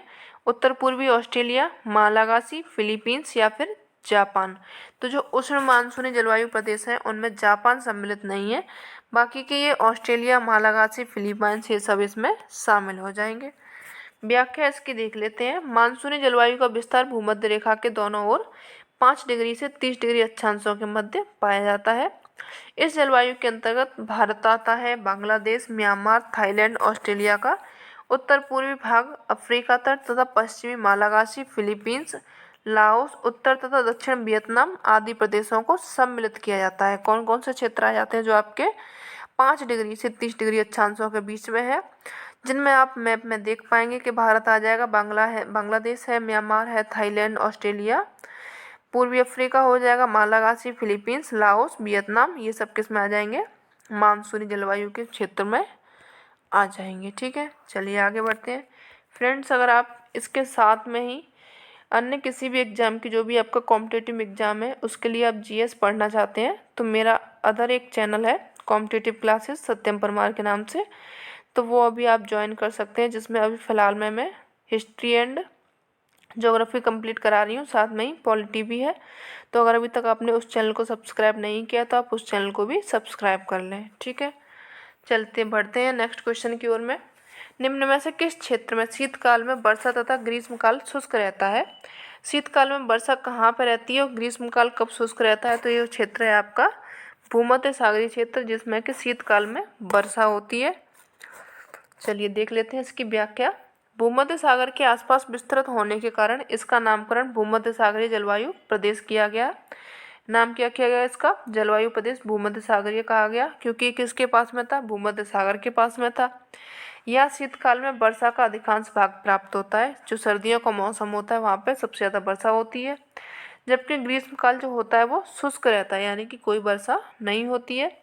ग्रीष्मकाल गर्म और उष्ण रहता है। कैसा रहता है? गर्म रहता है और सूखा रहता है, जबकि शीतकाल साधारण होता है। यह जलवायु प्रदेश भूमध्य रेखा के दोनों ओर 30 डिग्री से 40 डिग्री अक्षांशों के मध्य महाद्वीपों के पश्चिमी भागों में पाया जाता है। कहाँ से कहाँ तक पाया जाता है? ये भूमध्य रेखा के दोनों ओर 30 डिग्री से 40 डिग्री अक्षांशों के मध्य पाया जाता है। ठीक है, चलिए आगे बढ़ते हैं। वाताग्र लहर सिद्धांत का प्रतिपादन किस विद्वान ने किया था? तो ये जो वाताग्र लहर सिद्धांत दिया था ये बर्कनीज महोदय ने दिया था। ए ऑप्शन इसका सही हो जाएगा। चलिए देख लेते हैं इसकी व्याख्या। ध्रुवीय वाताग्र सिद्धांत या फिर वाताग्रीय सिद्धांत या फिर इसका लहर सिद्धांत या फिर बर्जेन सिद्धांत, कितने नाम है एक ही सिद्धांत के, ये याद कर लेंगे क्योंकि नाम तो चेंज होके आ सकता है, कोई भी डाउट नहीं है। ध्रुवीय वाताग्र सिद्धांत या फिर वाताग्रीय सिद्धांत या फिर इसका लहर सिद्धांत या फिर बर्जेन सिद्धांत, इसका जो प्रतिपादन किया था बी बर्कनीज एवं जे बर्कनीज ने किया था 1918 में। कब किया था इसका प्रतिपादन? 1918 में किया था। यह सिद्धांत मुख्य रूप से वाताग्रों के निर्माण प्रक्रिया पर आधारित है। ये किसके आधारित है? जो वाताग्र बनते हैं आपके फ्रंटल जो बनते हैं फ्रंट्स, उन पर उनकी जो निर्माण प्रक्रिया है उनके आधार पर है ये। इस सिद्धांत के अनुसार चक्रवातों का आविर्भाव वाताग्र बनने के कारण होता है। जब दो विभिन्न तापमान वाली वायु राशियाँ, जैसे कि एक गर्म वायु राशि हो गई, एक ठंडी वायु राशि हो गई, और ये जब वायु राशियाँ विपरीत दिशाओं से आकर के आमने सामने मिलती हैं, इधर से क्या आ रही है? गर्म हवा आ रही है और इधर से एक ठंडी हवा आ रही है, और ये जब मिलती हैं तो क्या बन जाता है? फ्रंटल या फिर वाताग्र बन जाता है, जिसके कारण के चक्रवात की स्थिति बनती है। ये किसने कहा था? बर्कनीज महोदय ने कहा था। सिद्धांत इन्होंने अपना 1918 में दिया था। सिद्धांत सभी इम्पोर्टेंट हैं, जो भी इनमें पूछे जाते हैं, डेट इनकी जो पूछी जाती है ये सभी इम्पोर्टेंट हैं, क्योंकि सिद्धांत चेंज नहीं होते हैं, इनसे क्वेश्चन आते ही रहते हैं। चलिए आगे बढ़ते हैं। हिंद महासागर की औसत गहराई है। औसत गहराई कितनी है हिंद महासागर की? 3000 मीटर, 6000 मीटर, 4000 मीटर या फिर 2000 मीटर। तो जो औसत गहराई है हिंद महासागर की 4000 मीटर है तथा इसका जो क्षेत्रफल है 7.3 करोड़ वर्ग किलोमीटर है। हिंद महासागर के तट का अधिकांश भाग जो बना हुआ है गोंडवाना लैंड के ब्लॉक पर्वतों से निर्मित है। ये किससे बना हुआ है? ज़्यादातर जो पार्ट बना है हिंद महासागर का, जो तट बने हुए हैं उसके, वो बने हैं जो गोंडवाना लैंड का टाइम था उसके ब्लॉक पर्वतों से बने हुए हैं, जिसके कारण क्या है वो ठोस एवं सघन हो गया है, काफ़ी ठोस है क्योंकि वो पत्थरों का बना हुआ है। इस महासागर के सीमांत में मोजाम्बिक चैनल है, लाल सागर है, फारस की खाड़ी है, अरब सागर है, बंगाल की खाड़ी, अंडमान सागर, ये सभी अवस्थित हैं, इसके सीमाएं बनाते हैं। चलिए आगे बढ़ते हैं। दक्षिणी गोलार्ध में जलीय भाग कितने % है? जो जल भाग पाया जाता है दक्षिणी गोलार्ध में 81% है, क्योंकि वहाँ पर अगर आप जाएंगे तो स्थलखंड आपको बहुत कम देखने को मिलेगा। अभी हमने जैसे कि क्वेश्चन में देखा ही था कि जो 40 डिग्री से 60 डिग्री के बीच में वहाँ पर कोई भी लैंड नहीं है, स्थल नहीं है, जिसके कारण कि हवाओं की गति क्या हो जाती है, काफ़ी तेज़ हो जाती है, तूफानी हो जाती है, जिसके कारण कि उनका नाम भी भयानक ही रखे गए हैं। चलिए आगे बढ़ते हैं। महासागरीय जल में लवणता घटती है जब, लवणता कब घटती है महासागरीय जल की? बाष्पीकरण अधिक होता है, हवा का वेग अधिक होता है, भारी वर्षा होती है या फिर आर्द्रता अधिक होती है। तो जब महासागर में क्या होगी, वर्षा आएगी, भारी वर्षा होगी, यानी कि वही जो मूसलाधार वर्षा होती है वो अगर होती रहेगी तो जो लवणता है वो क्या होगी, घट जाएगी। सी ऑप्शन इसका सही हो जाएगा। व्याख्या इसकी देख लेते हैं। महासागरीय जल में लवणता घटती जाती है जब भारी वर्षा होती है, विषुवतरेखीय क्षेत्रों में उच्च तापमान के बावजूद अधिक वर्षा होने के कारण अधिक लवणता नहीं पाई जाती है। यहाँ पे क्या है, हाई टेम्परेचर है, अगर हाई टेम्परेचर होगा तो क्या होती है, लवणता रह जाती है, जो पानी होता है वो बाष्प बन के उड़ जाता है हाई टेम्परेचर में, और क्या होती है, नमक की मात्रा रह जाती है समुद्र में, तो क्या होता है वहाँ पे लवणता ज़्यादा होती है। लेकिन वहाँ पे लवणता विषुवतरेखीय में इसलिए ज़्यादा नहीं है क्योंकि वहाँ पे डेली वर्षा होती है, अधिक वर्षा होती है, जिसके कारण क्या होती है, लवणता अधिक नहीं पाई जाती। महासागरीय जल में विभिन्न कारणों से लवणता कम होती जाती है। जैसे कि अगर लवणता कम होनी है महासागरीय जल में तो जिसके कई सारे कारण हो सकते हैं, जैसे समुद्र में नदियाँ मिल जाती हैं, जा कर के नदियों का जल पहुँच गया, वायु दाब एवं वायु दिशा हो जाती है, सागरीय जल की गतियाँ लवणता की मात्रा को घटा देती हैं, जो गति चलती रहती है, सागरीय लहरें जो चलती हैं उसके कारण भी लवणता पर इफेक्ट पड़ता है। ठीक है, चलिए आगे बढ़ते हैं। टर्की की प्रसिद्ध वॉन झील में कितने % लवणता पाई जाती है? तो कितने % पाई जाती है ये ppm? तो 238, 330, 370 या फिर 420। टर्की की जो वॉन झील है उसमें 330 ppm लवणता पाई जाती है। देख लेते हैं लवणता जो बंद महासागरों में झीलों में पाई जाती है उसके दिए गए हैं।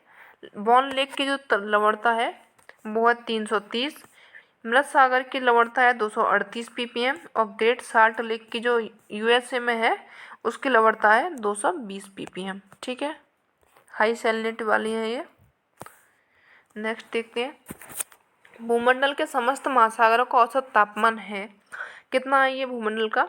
27 डिग्री सेंटीग्रेड, 17 डिग्री सेंटीग्रेड या फिर 37 डिग्री सेंटीग्रेड या फिर 7 डिग्री सेंटीग्रेड। तो जो तापमान है महासागरों का औसत वो है 17 डिग्री सेंटीग्रेड। बी ऑप्शन इसका सही हो जाएगा। व्याख्या इसकी देख लेते हैं। महासागरीय जल की सतह का औसत दैनिक तापांतर नगण्य लगभग 1 डिग्री सेंटीग्रेड होता है। सामान्यतः सागरीय जल का अधिकतम तापमान दोपहर 2 बजे से लेकर के एवं न्यूनतम तापमान जो मापा जाता है सुबह 5 बजे मापा जाता है। सबसे ज़्यादा तापमान कब होता है? दोपहर के 2 बजे करीब, और न्यूनतम जो होता है करीब 5 बजे, सुबह के 5 बजे। सामान्यतः महासागरीय भाग का औसत ताप 17.2 डिग्री सेंटीग्रेड फ़ारेनहाइट होता है। चलिए आगे बढ़ते हैं। निम्नांकित में से सबसे गर्म सागर कौन सा है? सबसे गर्म सागर जो है आपका लाल सागर है। ए ऑप्शन इसका सही हो जाएगा। सर्वाधिक तापमान घिरे हुए उष्णकटिबंधीय सागरों में होता है। जो उष्णकटिबंधीय सागर हैं, महासागर हैं, उनका तापमान घिरे होने के कारण में होता है। लाल सागर में जल का अधिकतम तापमान 38 डिग्री सेंटीग्रेड तक अंकित किया गया है, जबकि ग्रीष्म ऋतु का जो औसत तापमान होता है वो 29 डिग्री सेंटीग्रेड होता है। तो यानी कि इस हिसाब से इसका तापमान क्या हो गया, काफ़ी ज़्यादा हो जाएगा। चलिए आगे बढ़ते हैं। महासागरों में सर्वाधिक ऊंचे तापमान रहते हैं। सबसे ज़्यादा ऊंचे तापमान किस में रहता है आपका? अटलांटिक महासागर में, प्रशांत महासागर में, आर्कटिक महासागर में या फिर आपका हिंद महासागर में। तो जो सबसे ज़्यादा तापमान रहता है हिंद महासागर में रहता है। सी ऑप्शन इसका सही हो जाएगा। चलिए देख लेते हैं इसकी व्याख्या।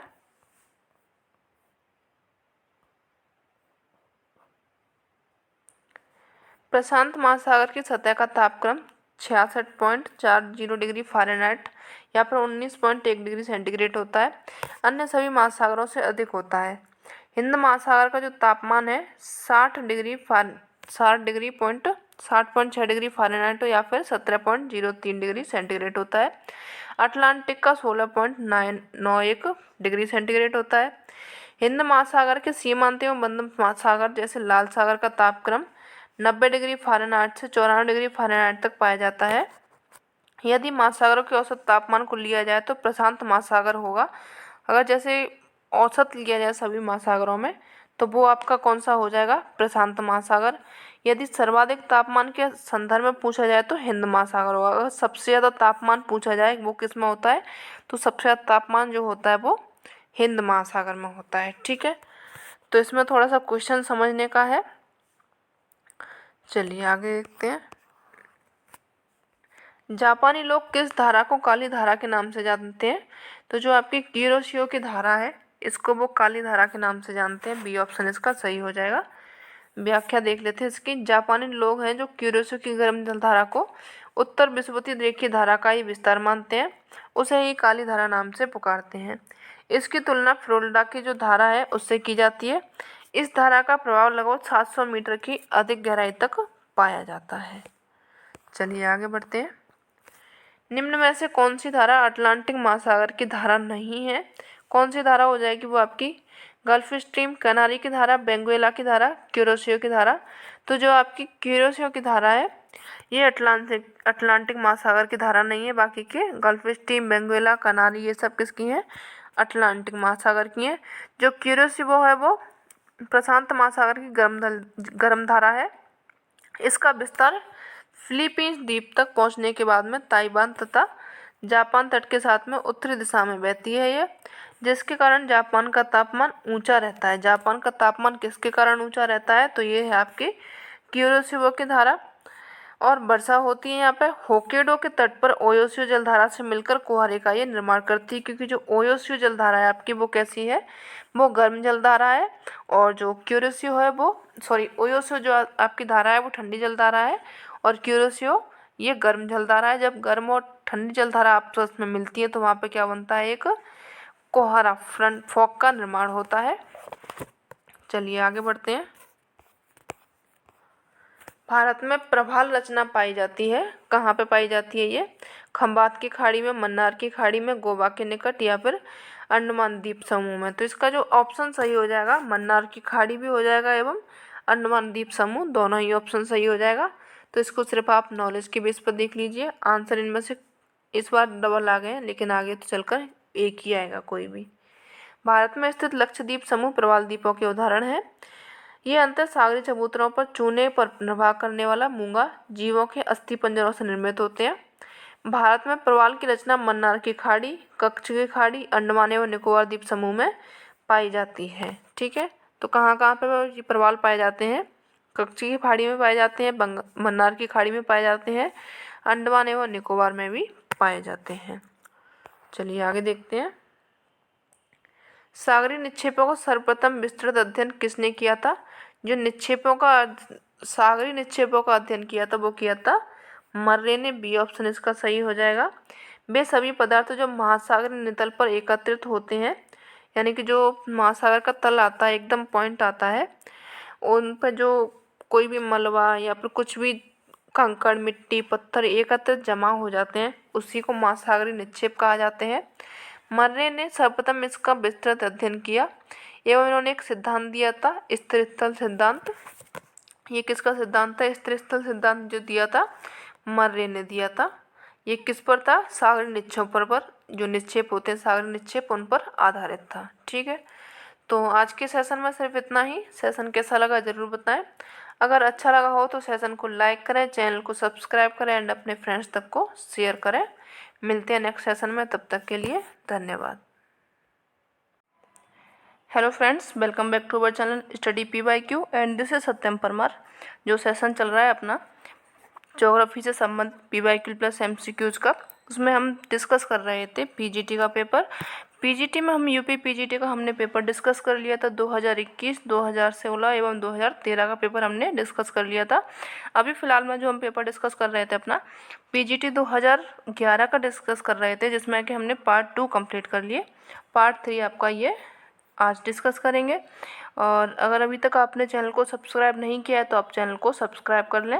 एंड अगर आपको ऐप डाउनलोड करना है, ऐप से ज्वाइन होना है, तो आप GS by Diwakar sir play store पर ऐप डाउनलोड कर सकते हैं, जहाँ से आपको कोर्स एंड बैचेज देखने को मिल जाएंगे। चलिए शुरू करते हैं आज का सेशन। अगर सेशन अच्छा लगे तो आप लाइक ज़रूर करना एंड अपने फ्रेंड्स तक को भी इसको शेयर करना, ठीक है। चलिए देखते हैं आज का फर्स्ट क्वेश्चन। ग्लोबिजेरेना पंख की अधिकतमता किस महासागर में मिलती है? जो ग्लोबिजेरेना पंख है, इसकी अधिकता कहाँ पे मिलती है? अटलांटिक महासागर में, आर्कटिक महासागर में, प्रशांत महासागर में या फिर हिंद महासागर में? तो ये सबसे ज़्यादा जो मिलता है ग्लोबिजेरेना, ये मिलता है आपके प्रशांत महासागर में। सी ऑप्शन इसका सही हो जाएगा। इसके बारे में देख लेते हैं। ग्लोबिजेरेना पंख की उत्पत्ति चूनायुक्त जीवों के अस्थिपंजरों से होती है। इन जो ग्लोबिजेरेना बनते हैं वो किसके कारण बनते हैं? चूनायुक्त जो जीव होते हैं उनकी अस्थिपंजर से बनते हैं। यह पंख 2000 से 4000 फैदम की गहराई पर मिलते हैं। इनकी गहराई कितनी होती है? 2000 से 4000 हो गई। यह पंख 1295 लाख वर्ग किलोमीटर क्षेत्र में फैला हुआ है। इसका विस्तार प्रशांत महासागर में 585 लाख वर्ग किलोमीटर है। अंध महासागर में 385 लाख वर्ग किलोमीटर है। ये आप याद रखिएगा, क्योंकि इनमें अभी देखो जैसे ज़्यादा में पूछ लिया ना, तो ये आप जब आपको इतना ही नहीं पता होगा कि कितने लाख वर्ग किलोमीटर में कितने क्षेत्रफल में फैला हुआ है, तो कैसे आप डिफाइन कर पाएंगे कि किस में ज़्यादा है किस में कम है। तो प्रशांत महासागर में 585 लाख हो जाएगा। अंध महासागर में आपका 385 लाख वर्ग किलोमीटर हो जाएगा। यहीं अगर आप हिंद महासागर में आएंगे तो 325 लाख वर्ग किलोमीटर आपका ग्लोबिजेरेना पाया जाता है, ठीक है। चलिए आगे बढ़ते हैं। प्रवाल के विकास के लिए अनुकूलतम समुद्री तापमान कितना होना चाहिए? जो प्रवाल होते हैं आपके शैवाल जो होते हैं, वो उनके लिए टेम्परेचर कितना चाहिए होता है जिस पे कि वो उनकी मतलब मृत्यु ना हो, वो ग्रो कर सकें? तो वो होता है आपका 20 डिग्री, 20 से 21 डिग्री का तापमान इनके लिए काफ़ी अच्छा माना जाता है। यहाँ पर प्रवालों के विकास होता है। व्याख्या इनकी देख लेते हैं। प्रवाल मुख्य रूप से उष्णकटिबंधीय महासागरों में पाए जाते हैं। तो एक क्वेश्चन यहाँ से आपका ये हो गया कि प्रवाल कैसे सागरों में पाए जाते हैं? तो ये पाए जाते हैं आपके उष्णकटिबंधीय महासागर में, क्योंकि इनको जीवित रहने के लिए जो तापमान चाहिए 20 से 21 डिग्री सेंटीग्रेड होना चाहिए। प्रवालों के समुचित विकास के लिए औसत लवणता 27 ppm से लेकर के 30 ppm होनी चाहिए। औसत लवणता कितनी होनी चाहिए? दूसरा क्वेश्चन आपका ये हो जाएगा। तो इनकी जो लवणता चाहिए 27 से लेकर के 30 ppm होनी चाहिए। प्रवाल के विकास के लिए स्वच्छ जल, पानी कैसा होना चाहिए? महासागर का स्वच्छ होना चाहिए, अवसाद मुक्त होना चाहिए, क्योंकि अवसादों के कारण प्रवाल का मुख बंद हो जाता है और वह मर जाते हैं। ये जो आपका आता है प्रवाल का मुख बंद हो जाता है वह मर जाते हैं, ये जो आपका आता है क्वेश्चन आता है, ये असर्शन रीजन में आता है। तो ये भी आपके लिए इम्पोर्टेंट है। लाइन इसमें जो भी दी जाती हैं वो सभी इम्पोर्टेंट हैं, तो इसलिए आप सभी को ध्यान से सुना कीजिए, क्योंकि कहीं ना कहीं ये क्वेश्चन आपको मिल जाते हैं। क्वेश्चन बनेंगे कहाँ से? टॉपिक तो यही है ना, तो इन्हीं से घुमा फिरा करके क्वेश्चन बनते हैं आगे भी। चलिए नेक्स्ट देखते हैं। जीवमंडल शब्द का प्रथम बार व्यापक स्तर पर प्रयोग किसने किया था? जीवमंडल का जो व्यापक स्तर पर प्रयोग किया था, ये किसने किया था? डार्विन ने, त्रिवार्था ने, लिनियस ने या फिर बर्नार्डस्की ने? तो जो आपके बर्नार्डस्की हैं, इन्होंने जीवमंडल का प्रयोग किया था व्यापक स्तर पर। व्याख्या इनकी देख लेते हैं। जीवमंडल सामान्य रूप से पृथ्वी की सतह के चारों ओर व्याप्त एक आवरण होता है। क्या होता है? ये एक आवरण होता है, जिसके अंतर्गत वनस्पति तथा पशु जीवन बिना किसी रक्षक साधन, जो क्या होते हैं वनस्पति होते हैं एवं पशु होते हैं, इनका जीवन बिना किसी रक्षक साधन के, यानी कोई भी इनको प्रोटेक्टिव डिवाइस के बिना ये संभव होता है। जीवमंडल शब्द का प्रथम बार व्यापक स्तर पर प्रयोग किया था बर्नार्डस्की महोदय ने 1919 में, ठीक है। डेट आप याद रखेंगे क्योंकि डेट भी पूछी जाती है। चलिए आगे बढ़ेंगे। विभिन्न पादपों में कितने % जल का अंश पाया जाता है? पादपों में कितने % जल का अंश पाया जाता है? 40 से 50%, 60 से 80, 40 से 80 या फिर 60 से 98%। तो जो आपका पादपों में अंश पाया जाता है जल का, 60 से 98% पाया जाता है। जीव मंडल में पादपों का सर्वाधिक महत्व होता है क्योंकि जीव मंडल के प्राथमिक उत्पादक होते हैं। कैसे होते हैं ये? प्राथमिक उत्पादक होते हैं तथा पृथ्वी पर मानव तथा प्राणियों के आहार ये प्रदान करते हैं। क्या करते हैं? पृथ्वी पर जो मानव है उनको और प्राणी हैं उनको आहार प्रदान करते हैं। सामान्यतः पादपों में जो जल पाया जाता है 60 से 98% पाया जाता है। चलिए आगे बढ़ते हैं। सामान्यतः मृदा में कितने % खनिज पदार्थ तथा जल का % मिलता है? इसमें मृदा में पूछा गया खनिज और जल का पूछा गया परसेंटेज। तो जो खनिज मिलता है 40% एवं जल मिलता है 25%। ठीक है, 40 व 25% का रेशियो इसमें चलता है। बी ऑप्शन इसका सही हो जाएगा। चलिए देख लेते हैं इसकी व्याख्या। मृदा के गठन में निम्नलिखित पदार्थ होते हैं। ह्यूमस लगभग 5 से 10% होता है। ह्यूमस कितना होता है? 5 से 10% होता है। खनिज पदार्थ जो होता है 40 से 45% होता है और जल जो होता है 25% के करीब होता है और वायु 25% के करीब मिलती है। ठीक है, परसेंटेज याद रखिएगा क्योंकि परसेंट पूछे जाएंगे। ये पूछा ही गया है तो आगे भी परसेंटेज पूछे जाने की पूरी संभावना है। चलिए आगे बढ़ते हैं। जीवों में कौन सम्मिलित है ये पूछा गया है। तो जीवों में कौन आता है? पादप समुदाय आता है, प्राणी समुदाय आता है, मृदा व जलवायु आता है या फिर प्राणी व वनस्पति आता है। तो जो जीवों में बनता है आपके प्राणी और वनस्पति दोनों से मिलकर ही बनता है। डी ऑप्शन इसका सही हो जाएगा। जब पारिस्थितिक रूप में समस्त पादप तथा प्राणियों का सम्मिलित रूप है, इसी का अध्ययन किया जाता है। जो अब अपन जीवों में पढ़ते हैं या फिर पारिस्थितिक तंत्र पढ़ते हैं तो उसमें किसका अध्ययन करते हैं? प्राणियों का एवं पादपों का अध्ययन यहाँ पे करते हैं तो उसको क्या बोला जाता है? बायोम या फिर जीवोम कहा जाता है। सामान्य रूप में एक जीवोम के अंतर्गत महाद्वीप के उन सभी भागों को समस्त पादप तथा प्राणियों को सम्मिलित किया जाता है जिनकी सामान्यतः विशेषता उनके समस्त भूभागों प्राय समान रहती है। तो जो जीवोम होते हैं उसमें किन को शामिल किया जाता है?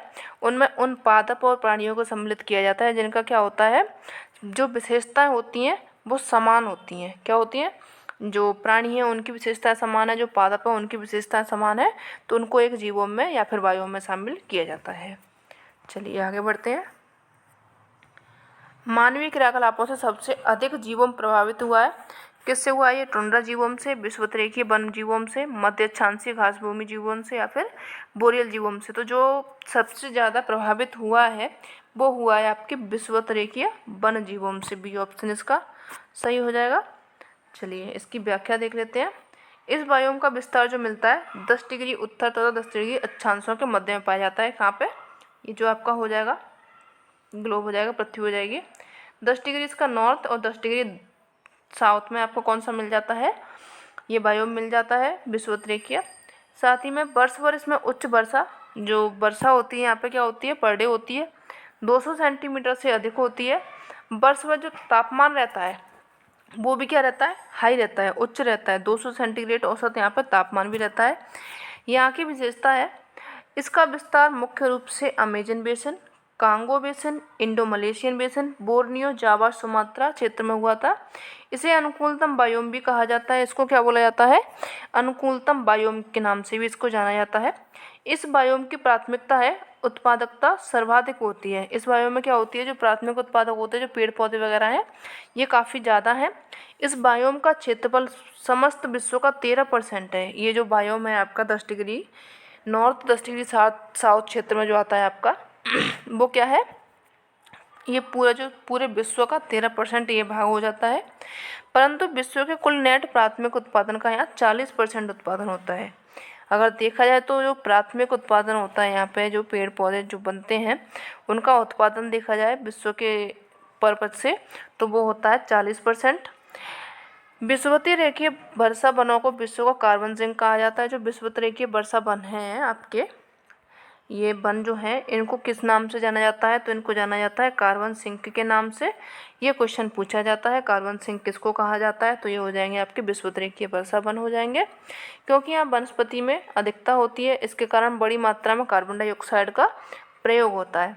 हाल ही के वर्षों में मानवीय क्रियाकलापों ने यह बायोम बिखर रहे हैं। क्या होता है? जो मानवीय क्रियाकलाप है, मानवीय क्या है? ये अपने प्रकृति को सबसे ज़्यादा बिगाड़ रहा है तो वो कौन हो जाएगा? मानव ही हो जाएगा। तो जो मानवीय क्रियाकलाप है उसके कारण में जो ये बायोम है बिखर रहे हैं एवं इनके अस्तित्व पर खतरा उत्पन्न हो गया है। अमेजन वर्षा वन विश्व के सबसे तेजी से नष्ट होने वाला वन क्षेत्र है। जो आपका अमेजन वर्षा वन है ये सबसे तेजी से नष्ट हो रहा है क्योंकि वहाँ पर क्या है, मानव की गतिविधियाँ होने लग गई। नेक्स्ट देखते हैं, प्राणी भौगोलिक प्रदेशों के विभाजन का श्रेय जाता है, ये किसको जाता है? बलेस को, डार्विन को, न्यूबेगिन को या फिर लिनियस को। तो जो ये प्राणी भौगोलिक प्रदेश के विभाजन का श्रेय जाता है, ये जाता है बलेस महोदय को। इन्होंने जो इनका विभाजन किया था ये किया था 1876 में। ठीक है, डेट याद रखेंगे। चलिए आगे बढ़ेंगे। भारतीय उपमहाद्वीप किस प्राणी भौगोलिक प्रदेश में आता है? ये किस में आता है आपका? न्यू आर्कटिक, पैलियोआर्कटिक, ओरिएंटल या फिर नियोट्रॉपिकल। तो ये आता है आपके ओरिएंटल में। सी ऑप्शन इसका सही हो जाएगा। ठीक है, चलिए आगे बढ़ते हैं। मानवीय क्रिया अनुकूलित है और कभी कभी जीव भौतिकी वातावरण से निर्धारित होती हैं। यह सिद्धांत से संबंधित है। ये किससे संबंधित है आपका? तो ये नियतिवाद से, नवनियतिवाद से, संभववाद से या फिर मानवतावाद से। तो ये संबंधित है आपका नियतिवाद से।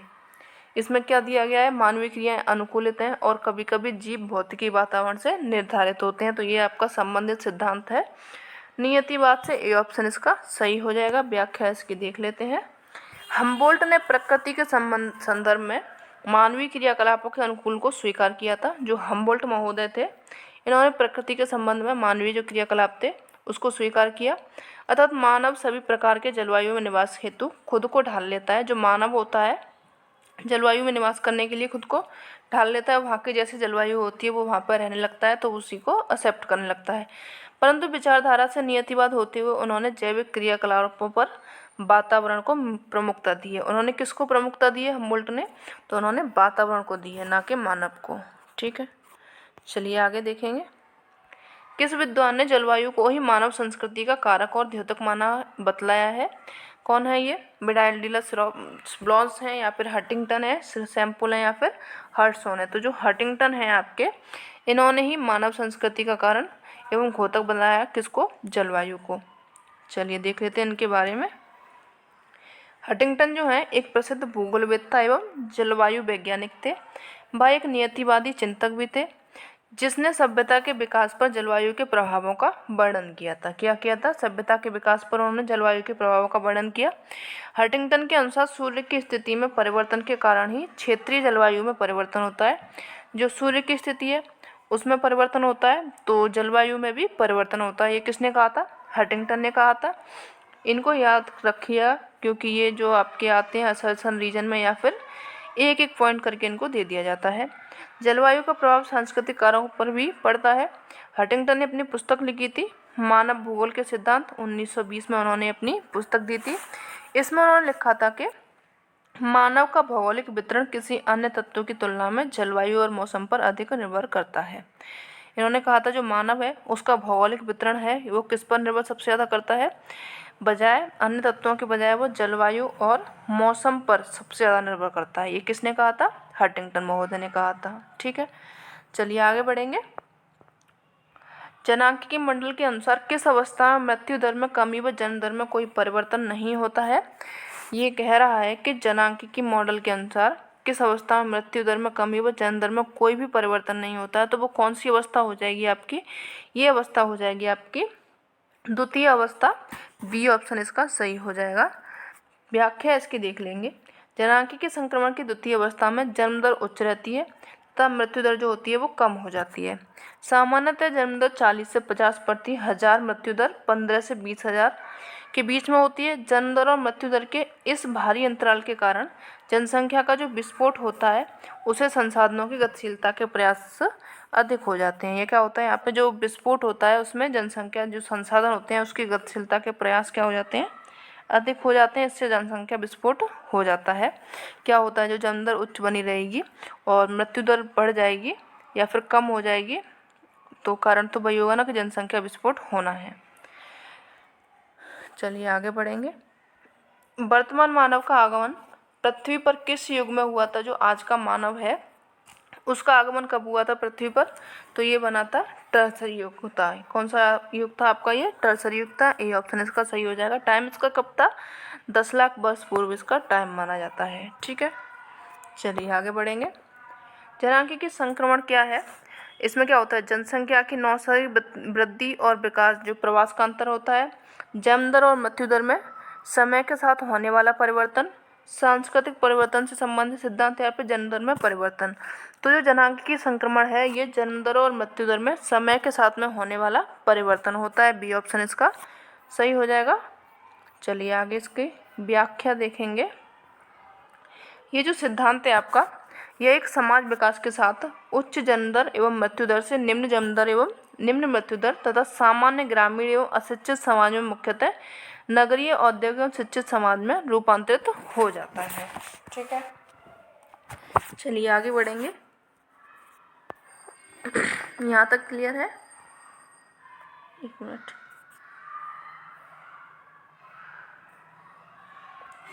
ये क्वेश्चन आपका हटा दिया गया था लेकिन इसको देख ले रहे हैं।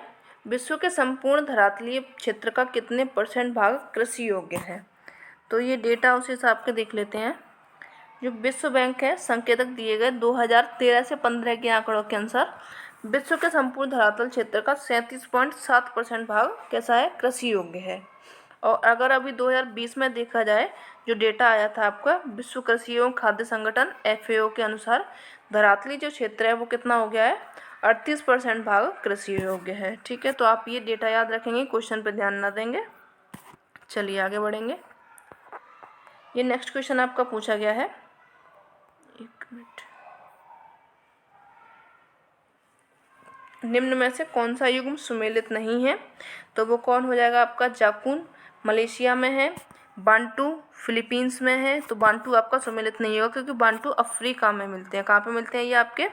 बांटू अफ्रीका में मिलते हैं, ना कि फिलीपींस में। खमेर कम्बोडिया में है और मोन इंडोनेशिया में। बाकी ये सभी सही है, बी गलत हो जाएगा क्योंकि बांटू फिलीपींस में ना होकर के अफ्रीका में है। ठीक है, चलिए आगे बढ़ते हैं। आगे कह रहा है ये कि एक ऐसा जैव क्षेत्र बायोम जिसकी उत्पादन ऋतु सबसे छोटी होती है। क्या होती है? जिसकी उत्पादन ऋतु सबसे छोटी होती है, वो कौन हो जाएगा? सवाना, टैगा, चपराल या फिर टुंड्रा। तो ये आपका टुंड्रा क्षेत्र हो जाएगा जिसकी क्या होती है? उत्पादन ऋतु सबसे छोटी होती है। देख लेते हैं इसकी व्याख्या। टुंड्रा का शाब्दिक अर्थ होता है बंजर भूमि। क्या होता है? बंजर भूमि होता है। इस वायु में वर्ष भर सूर्यातप तथा सूर्य के प्रकाश का अभाव रहता है। इसमें क्या होता है? ये बिल्कुल पोलर रीजन में पहुंच जाता है, जिसके कारण कि वहाँ पर सूर्यातप नहीं पहुंचता है, कोई भी सूर्य का प्रकाश नहीं पहुंचता है, जिस कारण वनस्पतियों के विकास में न्यूनतम होता है। इस बायोम में वनस्पतियों का विकास 50 दिनों से भी कम रहता है। जो वनस्पति विकास करती हैं, ग्रो करती हैं, वो कितने दिन के लिए करती हैं? कुल 50 दिन या फिर उससे कम के लिए भी कर सकती हैं। मृदा जो रहती है हमेशा हिमानीकृत अवस्था में रहती है और इस तरह के सदा हिमानीकृत धरातल को परमाफ्रस्ट कहते हैं। क्या बोलते हैं इसको? परमाफ्रस्ट कहा जाता है, जो हिमानीकृत धरातल है। अगर आपने ढंग से पढ़ा है, ज्योग्राफी पढ़ी है, तो आप ये बताएं हमें कि जो परमाफ्रस्ट शब्द है ये दिया किसने था? ठीक है, ये आपका आज का क्वेश्चन है। चलिए आगे देखते हैं। मनुष्य के ज्ञान ही सबसे बड़ा संसाधन है, ये कथन दिया था, किसने दिया था? तो ये किसने दिया था आपका? बोमेन गोट्स ने, कार्ल सावर एंड्री ने, काशीनाथ सिंह जगजीत सिंह ने या फिर जिम्मरमैन व मिचेल ने। तो ये दिया था आपके जिम्मरमैन ने। एवं मनुष्य का ज्ञान ही सबसे बड़ा संसाधन है, तो ये दिया था जिम्मरमैन एवं मिचेल ने। व्याख्या इसकी देखेंगे। संसाधन मानव के विभिन्न उद्देश्यों एवं आवश्यकताओं की पूर्ति अथवा किसी कठिनाई का निवारण करने वाले आश्रय या फिर स्रोत के संसाधन की संज्ञा देते हैं। जिम्मरमैन ने अपनी मौलिक कृति लिखी थी वर्ल्ड रिसोर्स एवं इंडस्ट्रीज। ये किसने लिखी थी? अपने जिम्मरमैन ने। इसमें उन्होंने बताया कि संसाधन किसी पदार्थ का द्योतक नहीं है, वरन उन कार्यों को इंगित करता है जो किसी वस्तु या फिर तत्व के द्वारा संपादित होते हैं। ये किसने कहा था? आपके जिम्मरमैन महोदय ने कहा था। आगे बढ़ते हैं। विश्व के किस क्षेत्र में अपक्षालन की प्रक्रिया बड़ी तीव्र होती है? अपक्षालन की प्रक्रिया सबसे तीव्र कहाँ पे होती है? जो आर्द्र उष्णकटिबंधीय क्षेत्र है, तो यहीं पे क्या होता है? अपक्षालन सबसे ज़्यादा मिलता है देखने को, क्योंकि यहाँ पे ठंडा गर्म होता रहता है, जिसके कारण कि वहाँ पे वो चट्टानें टूटती फूटती रहती हैं। तो अपक्षालन की प्रक्रिया सबसे ज़्यादा कहाँ पे मिलेगी? आर्द्र उष्णकटिबंधीय क्षेत्रों में मिलती है। आगे देखते हैं। पौधों की उपज के लिए कौन सी मृदा सबसे अच्छी मानी जाती है? तो ये कौन सी हो जाएगी आपकी? बलुई, दोमट, चिकनी या फिर भूरी मिट्टी। जो दोमट मिट्टी है ये पौधों की उपज के लिए सबसे अच्छी मानी जाती है। पौधों की जो सर्वोत्तम वृद्धि होती है 6 से 7 पॉइंट pH मान वाली मृदा में होती है, जो कि दोमट मिट्टी में आराम से मिल जाती है।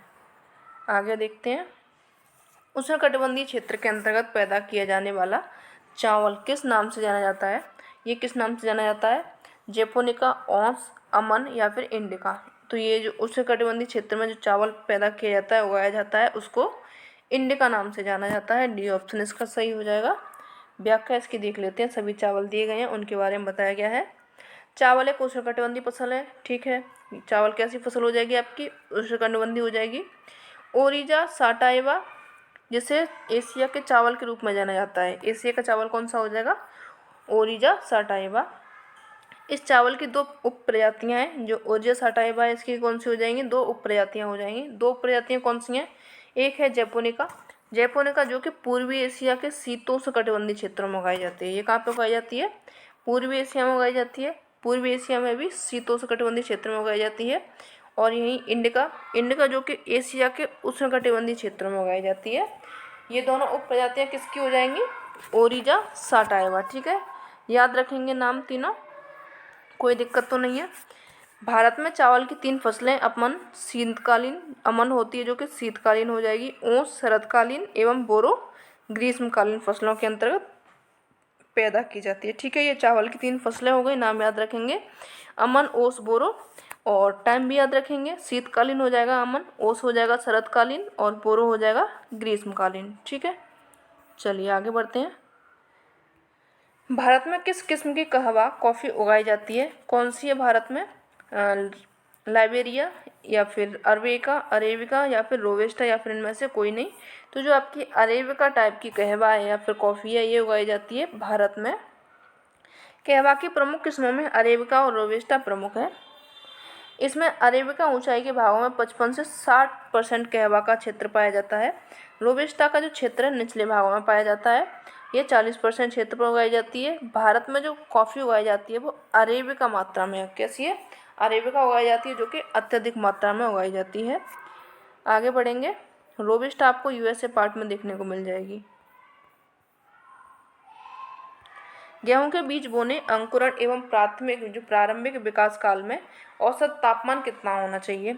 गेहूं का जब बीज बोते हैं उसमें अंकुर होना चाहिए, जब वो मतलब थोड़ा सा उगने लगे तो उसके जो प्रारंभिक विकास होता है उस टाइम में तापमान कितना चाहिए होता है? तो ये चाहिए होता है उसके लिए 10 डिग्री सेंटीग्रेड। इसके काफ़ी नखरे हैं गेहूं के, अगर आपने इनके बारे में पढ़ा हो तो इसको कैसे कैसे टेम्परेचर चाहिए। गेहूं कैसी है? मुख्यतः एक ठंडी एवं शुष्क जलवायु की पवन है जो फसल है।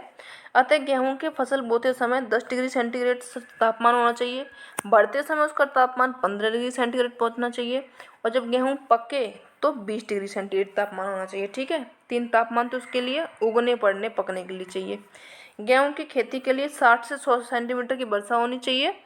और पौधों की वृद्धि के लिए 50 से 60% आर्द्रता उपयुक्त होनी चाहिए। गीला भी रहना चाहिए लेकिन पाला नहीं पड़ना चाहिए, ठीक है। चलिए आगे बढ़ते हैं। विश्व के किस क्षेत्र में गन्ना लगभग साल भर कारखानों को प्रदान किया जाता है? कौन सा क्षेत्र है जहाँ पर गन्ना दिया जाता है? भारत है, क्यूबा है, हवाई द्वीप है, जर्मनी है। तो जो हवाई द्वीप है इससे गन्ना साल भर कारखानों को प्रदान किया जाता है। सी ऑप्शन इसका सही हो जाएगा। 818 क्विंटल गन्ना प्राप्त यहाँ से होता है। ये याद रखने की ज़रूरत नहीं है क्योंकि इतना नहीं पूछा जाता। चलिए आगे बढ़ते हैं। निम्नलिखित में से विश्व के किस क्षेत्र में चाय का उत्पादन नहीं होता है? चाय का उत्पादन कहाँ पर नहीं होता है? सिकियांग घाटी में, कैंडी बेसिन में, नीलगिरी में या फिर कोस्टा रिका में। तो जो आपका कोस्टा रिका है यहाँ पर चाय का उत्पादन नहीं देखने को मिलता है।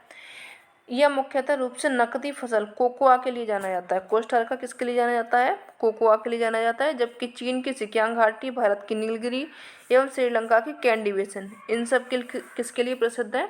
ये सब चाय के लिए प्रसिद्ध है, ठीक है। चलिए आगे बढ़ते हैं। उलांग, उलांग क्या है? एक चाय का किस्म है। तो ये किस्म की चाय का उत्पादन कहाँ पे किया जाता है? ताइवान में, वियतनाम में, ब्राज़ील में या फिर भारत में। तो इसका जो उलांग चाय है इसका उत्पादन किया जाता है ताइवान में, ठीक है। चाय कुछ ज़्यादा ही फेमस रही है पीजीटी वालों की, इसलिए चाय और कॉफ़ी से क्वेश्चन कुछ ज़्यादा ही भर भर के पूछे हैं। चाय एक मामूली स्फूर्तिदायक पदार्थ है जो कि गर्म पानी में पत्तियों के अर्क उतर जाने से स्वादिष्ट पेय बन जाता है। इस चाय के बारे में तो कौन नहीं जानता, आजकल तो हर इंसान ही चाय लवर है ना, टी लवर जिनको बोला जाता है, हम भी हैं उन्हीं में से एक। इसमें सामान्यतः स्पूनदायक थीन नामक तत्व रहता है। क्या रहता है इसमें? थीन रहता है। चाय में क्या पाया जाता है आपका? थीन पाया जाता है। ताइवान में ओलांग किस्म की चाय का उत्पादन किया जाता है। ठीक है, तो ये पहले तो आप ओलांग याद रखेंगे। ओलांग होता क्या है? चाय की किस्म होती है और ये पाई कहाँ पे जाती है? ताइवान में पाई जाती है। ठीक है, बनने के बारे में तो कोई नहीं पूछेगा ना, चाय बनती कैसे है। निम्न देशों में कौन गेहूं का सबसे बड़ा निर्यातक है? चीन है, भारत है, यूक्रेन है या फिर अर्जेंटीना है। तो जो गेहूं का सबसे बड़ा निर्यातक है वो हो जाएगा आपका यूक्रेन। सी ऑप्शन इसका सही हो जाएगा। ठीक है, जो प्रश्न में दिया गया था उसके अनुसार यूक्रेन हो जाएगा। वर्तमान समय में विश्व के 5 प्रमुख गेहूं निर्यातक देश हैं, उनको देख लेते हैं 5 कौन कौन से हो जाएंगे। पहले पर आपका हो जाएगा रूस, दूसरे पर हो जाएगा संयुक्त राज्य अमेरिका, तीसरे पर कनाडा, चौथे पर फ्रांस एवं 5वें पर यूक्रेन हो जाएगा। ठीक है, डेटा जरूर याद रखिएगा क्योंकि क्वेश्चन इनसे पूछा जाता है। चलिए आगे बढ़ते हैं। निम्नलिखित में से ऊनी वस्त्र उद्योग का प्रमुख केंद्र कौन सा है? बोस्टन है, लॉर्डन है, पिट्सबर्ग है या फिर लेनिनग्राद है। तो जो आपका बोस्टन है ये किसके लिए प्रसिद्ध है? ऊनी वस्त्र उद्योग के लिए। व्याख्या इसकी देख लेंगे। रूस में ठंडी जलवायु होने के कारण स्थानीय मांग बहुत अधिक है। ठंडी जलवायु है तो उनको क्या चाहिए? ऊनी वस्त्र चाहिए, जिसके कारण ऊनी वस्त्र उद्योग विकसित हो गया। दिए गए विकल्पों में ऊनी वस्त्र उद्योग का प्रमुख केंद्र पिट्सबर्ग है। क्या है? पिट्सबर्ग है। यहाँ पे कौन सा दिया था? बोस्टन दिया था। इस समय उद्योग का मुख्य संकेंद्र मॉस्को के आसपास सेंट पीटर्सबर्ग मध्य एशिया के औद्योगिक केंद्रों में पाया जाता है। बोस्टन एक बंदरगाह नगर है। बोस्टन कैसा है? बंदरगाह नगर है जहाँ से ऊन का आयात किया जाता है। तो इसमें क्या पूछा गया था क्वेश्चन में? प्रमुख केंद्र पूछा गया था ना, तो ये तो पिट्सबर्ग हो जाएगा। बोस्टन क्या हो जाएगा आपका? एक बंदरगाह हो जाएगा जहाँ से ऊन का आयात किया जाता है, जो उत्तर पूर्वी क्षेत्रों की मांग की पूर्ति करता है। ठीक है, चलिए आगे बढ़ते हैं। फुसन नगर में कौन सा उद्योग स्थापित है? फुसन नगर में क्या है आपका? इस्पात निर्माण उद्योग है या फिर तेल शोधन साधा है या फिर कोयला खनन है या फिर उपयुक्त सभी हैं। तो ये सभी हो जाएंगे किसमें? फुसन नगर में। चीन के मंचूरियन मैदान को मुकदेन त्रिभुज के प्रमुख शहर के अंतर्गत फुसन औद्योगिक क्षेत्र स्थित है। कहाँ पे ये? मुकदेन त्रिभुज में। मेन याद रखिएगा, चीन में है। चीन में फुसन औद्योगिक क्षेत्र है। यहाँ पर लोह इस्पात उद्योग का विकास, तेल शोधन कारखाना, कोयला खनन सभी प्रकार के उद्योग यहाँ पे स्थापित किए गए हैं। ठीक है, चलिए आगे बढ़ते हैं। जल जहाज निर्माण में अग्रणी देश कौन सा है? तो ब्रिटेन है, जापान है, रूस है या फिर नीदरलैंड है। तो ये आपका हो जाएगा जापान। ये किस में अग्रणी है? जल जहाज बनाने में। जबकि वर्तमान में जल जहाज के निर्माण में अग्रणी देश कौन है? चीन हो जाएगा। ये कब का टाइम है? जबकि आपका क्वेश्चन 2011 में आया था तब का है। ठीक है, अभी फिलहाल जो पूछा जाएगा उसमें चीन हो जाएगा। आगे बढ़ेंगे। किस उद्योग का विकास उद्योग के रूप में जाना जाता है? तो वो कौन सा हो जाएगा? जलयान निर्माण, वायुयान निर्माण, मोटर गाड़ी या फिर रासायनिक उर्वरक। तो ये हो जाएगा आपका मोटर गाड़ी निर्माण। इसको जाना जाता है विकास उद्योग के रूप में जाना जाता है। ठीक है, व्याख्या इसकी देख लेंगे। मोटर गाड़ी उद्योग का विकास 20वीं सदी में हुआ। संयुक्त राज्य के अनुभव के अनुसार इसे महत्वपूर्ण विकास उद्योग की संज्ञा दी गई है। इस उद्योग ने जीवन में कति महत्वपूर्ण परिवर्तन किया है। क्या किया है? काफ़ी महत्वपूर्ण इसमें परिवर्तन हुआ है। ठीक है, नेक्स्ट क्वेश्चन देख लेते हैं।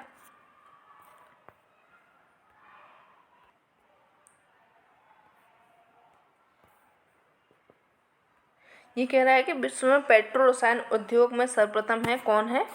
जापान है, फ्रांस है या फिर ग्रेट ब्रिटेन है या फिर संयुक्त राज्य अमेरिका है। तो ये ऑप्शन आपका सही हो जाएगा, डी ऑप्शन। संयुक्त राज्य अमेरिका जो है पेट्रो रसायन उद्योग में सर्वप्रथम आता है। संयुक्त राज्य अमेरिका पेट्रो रसायन उद्योग में सर्वप्रथम है। यह विश्व में पेट्रोलियम उद्योग का बृहत्तम नियंत्रक भी है। इसके सीमा के अंतर्गत निम्न प्रदेश प्रमुख उत्पादक हैं। मध्यवर्ती या फिर महाद्वीपीय प्रदेश हैं। मध्य एवं पूर्वी टेक्सास है, ओक्लाहोमा हो गया, कंसास हो गया, उत्तरी लुइजियाना हो गया, अरकनसास हो गया। इसके विशाल भूखंड इस क्षेत्र में फैले हुए हैं। ये किसके क्षेत्र हो जाएंगे? सभी ओक्लाहोमा, कंसास एवं टेक्सास हो गया, अरकनसास हो गया, ये सब संयुक्त राज्य अमेरिका के पेट्रो रसायन उद्योग शामिल है इनमें। ठीक है, चलिए आगे बढ़ते हैं।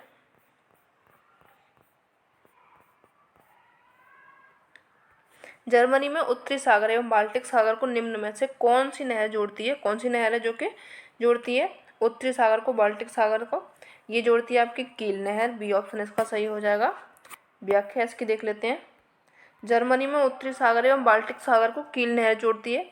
जर्मनी में राइन, वेसर, एल्ब, ओडर, डैन्यूब महत्वपूर्ण नदियां हैं। डैन्यूब को छोड़कर सभी नदियां उत्तर की ओर में प्रवाहित होती हैं।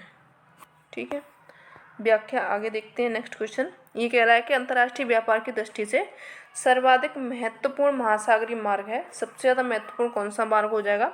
सुएज नहर से होकर के अंध महासागर, भूमध्य सागर एवं हिंद महासागर, केप हॉर्न से होकर के अंध महासागर, हिंद महासागर, या फिर यूरोप एवं उत्तरी अमेरिका के मध्य उत्तरी अंध महासागर मार्ग। तो ये जो व्यापार की दृष्टि से सर्वाधिक महत्वपूर्ण है ये आपका अंध महासागरीय मार्ग हो जाएगा, जो कि यूरोप और उत्तरी अमेरिका के मध्य में है। ये क्वेश्चन आपका ज़्यादातर एग्जाम में पूछा गया है, क्योंकि मैं ये सॉल्व करा रही हूँ तो इसमें मुझे याद आ रहा है कि कई बार ये वाला क्वेश्चन पूछा गया है, पर ऐसे नहीं है, इसमें थोड़ा सा घूम के है, कहीं पर डायरेक्ट पूछ लिया गया है। तो ये क्वेश्चन काफ़ी इम्पोर्टेंट है, ध्यान जरूर रखेंगे। सी ऑप्शन इसका सही हो जाएगा। ठीक है, व्याख्या इसके देख लेंगे। उत्तरी अटलांटिक जलमार्ग पश्चिमी यूरोप तथा उत्तरी अमेरिका जैसे विश्व के 2 विकसित देशों को मिलाने वाला विश्व का सबसे महत्वपूर्ण समुद्री मार्ग है। इस समुद्री मार्ग पर विश्व के 25% समुद्री जहाज चलते हैं। विश्व के 50% बृहद समुद्री पत्तनों में 30 इसी मार्ग में चलते हैं। कितने हैं? 30% इसी मार्ग में चलते हैं। ठीक है, चलिए आगे बढ़ते हैं। सकल राष्ट्रीय उत्पाद की दृष्टि में विश्व के 2 सबसे गरीब महाद्वीप कौन से हैं? सबसे गरीब महाद्वीप पूछा गया है इसमें, तो वो कौन से हो जाएंगे आपके? अफ्रीका और एशिया हो जाएंगे। ठीक है, तो कोई ऐसी बात नहीं है, अपन लोग भी कहाँ पर रह रहे हैं, एशिया महाद्वीप के ही पार्ट है। चलिए आगे बढ़ते हैं। एंग्लो अमेरिका के अंतर्गत आने वाले विश्व में निम्न में से कौन सी मुख्य भाषाएं बोली जाती हैं? तो एंग्लो अमेरिका में कौन सी बोली जाती हैं? तो ये बोली जाती हैं आपकी अंग्रेजी और फ्रेंच भाषाएं बोली जाती हैं। आगे बढ़ेंगे। निम्नलिखित में से कौन सा युग्म सुमेलित नहीं है पूछा गया है। माउंट रेनर वाशिंगटन में है, माउंट सस्ता कैलिफोर्निया में है, ठीक है, माउंट मैकेंजी कनाडा में, ये भी ठीक है, माउंट देनाली ओहियो में दिया गया है ये, लेकिन ये ओहियो में ना होकर के ये कहाँ पे हो जाएगा आपका? अलास्का में हो जाएगा। ठीक है, एक मिनट ही।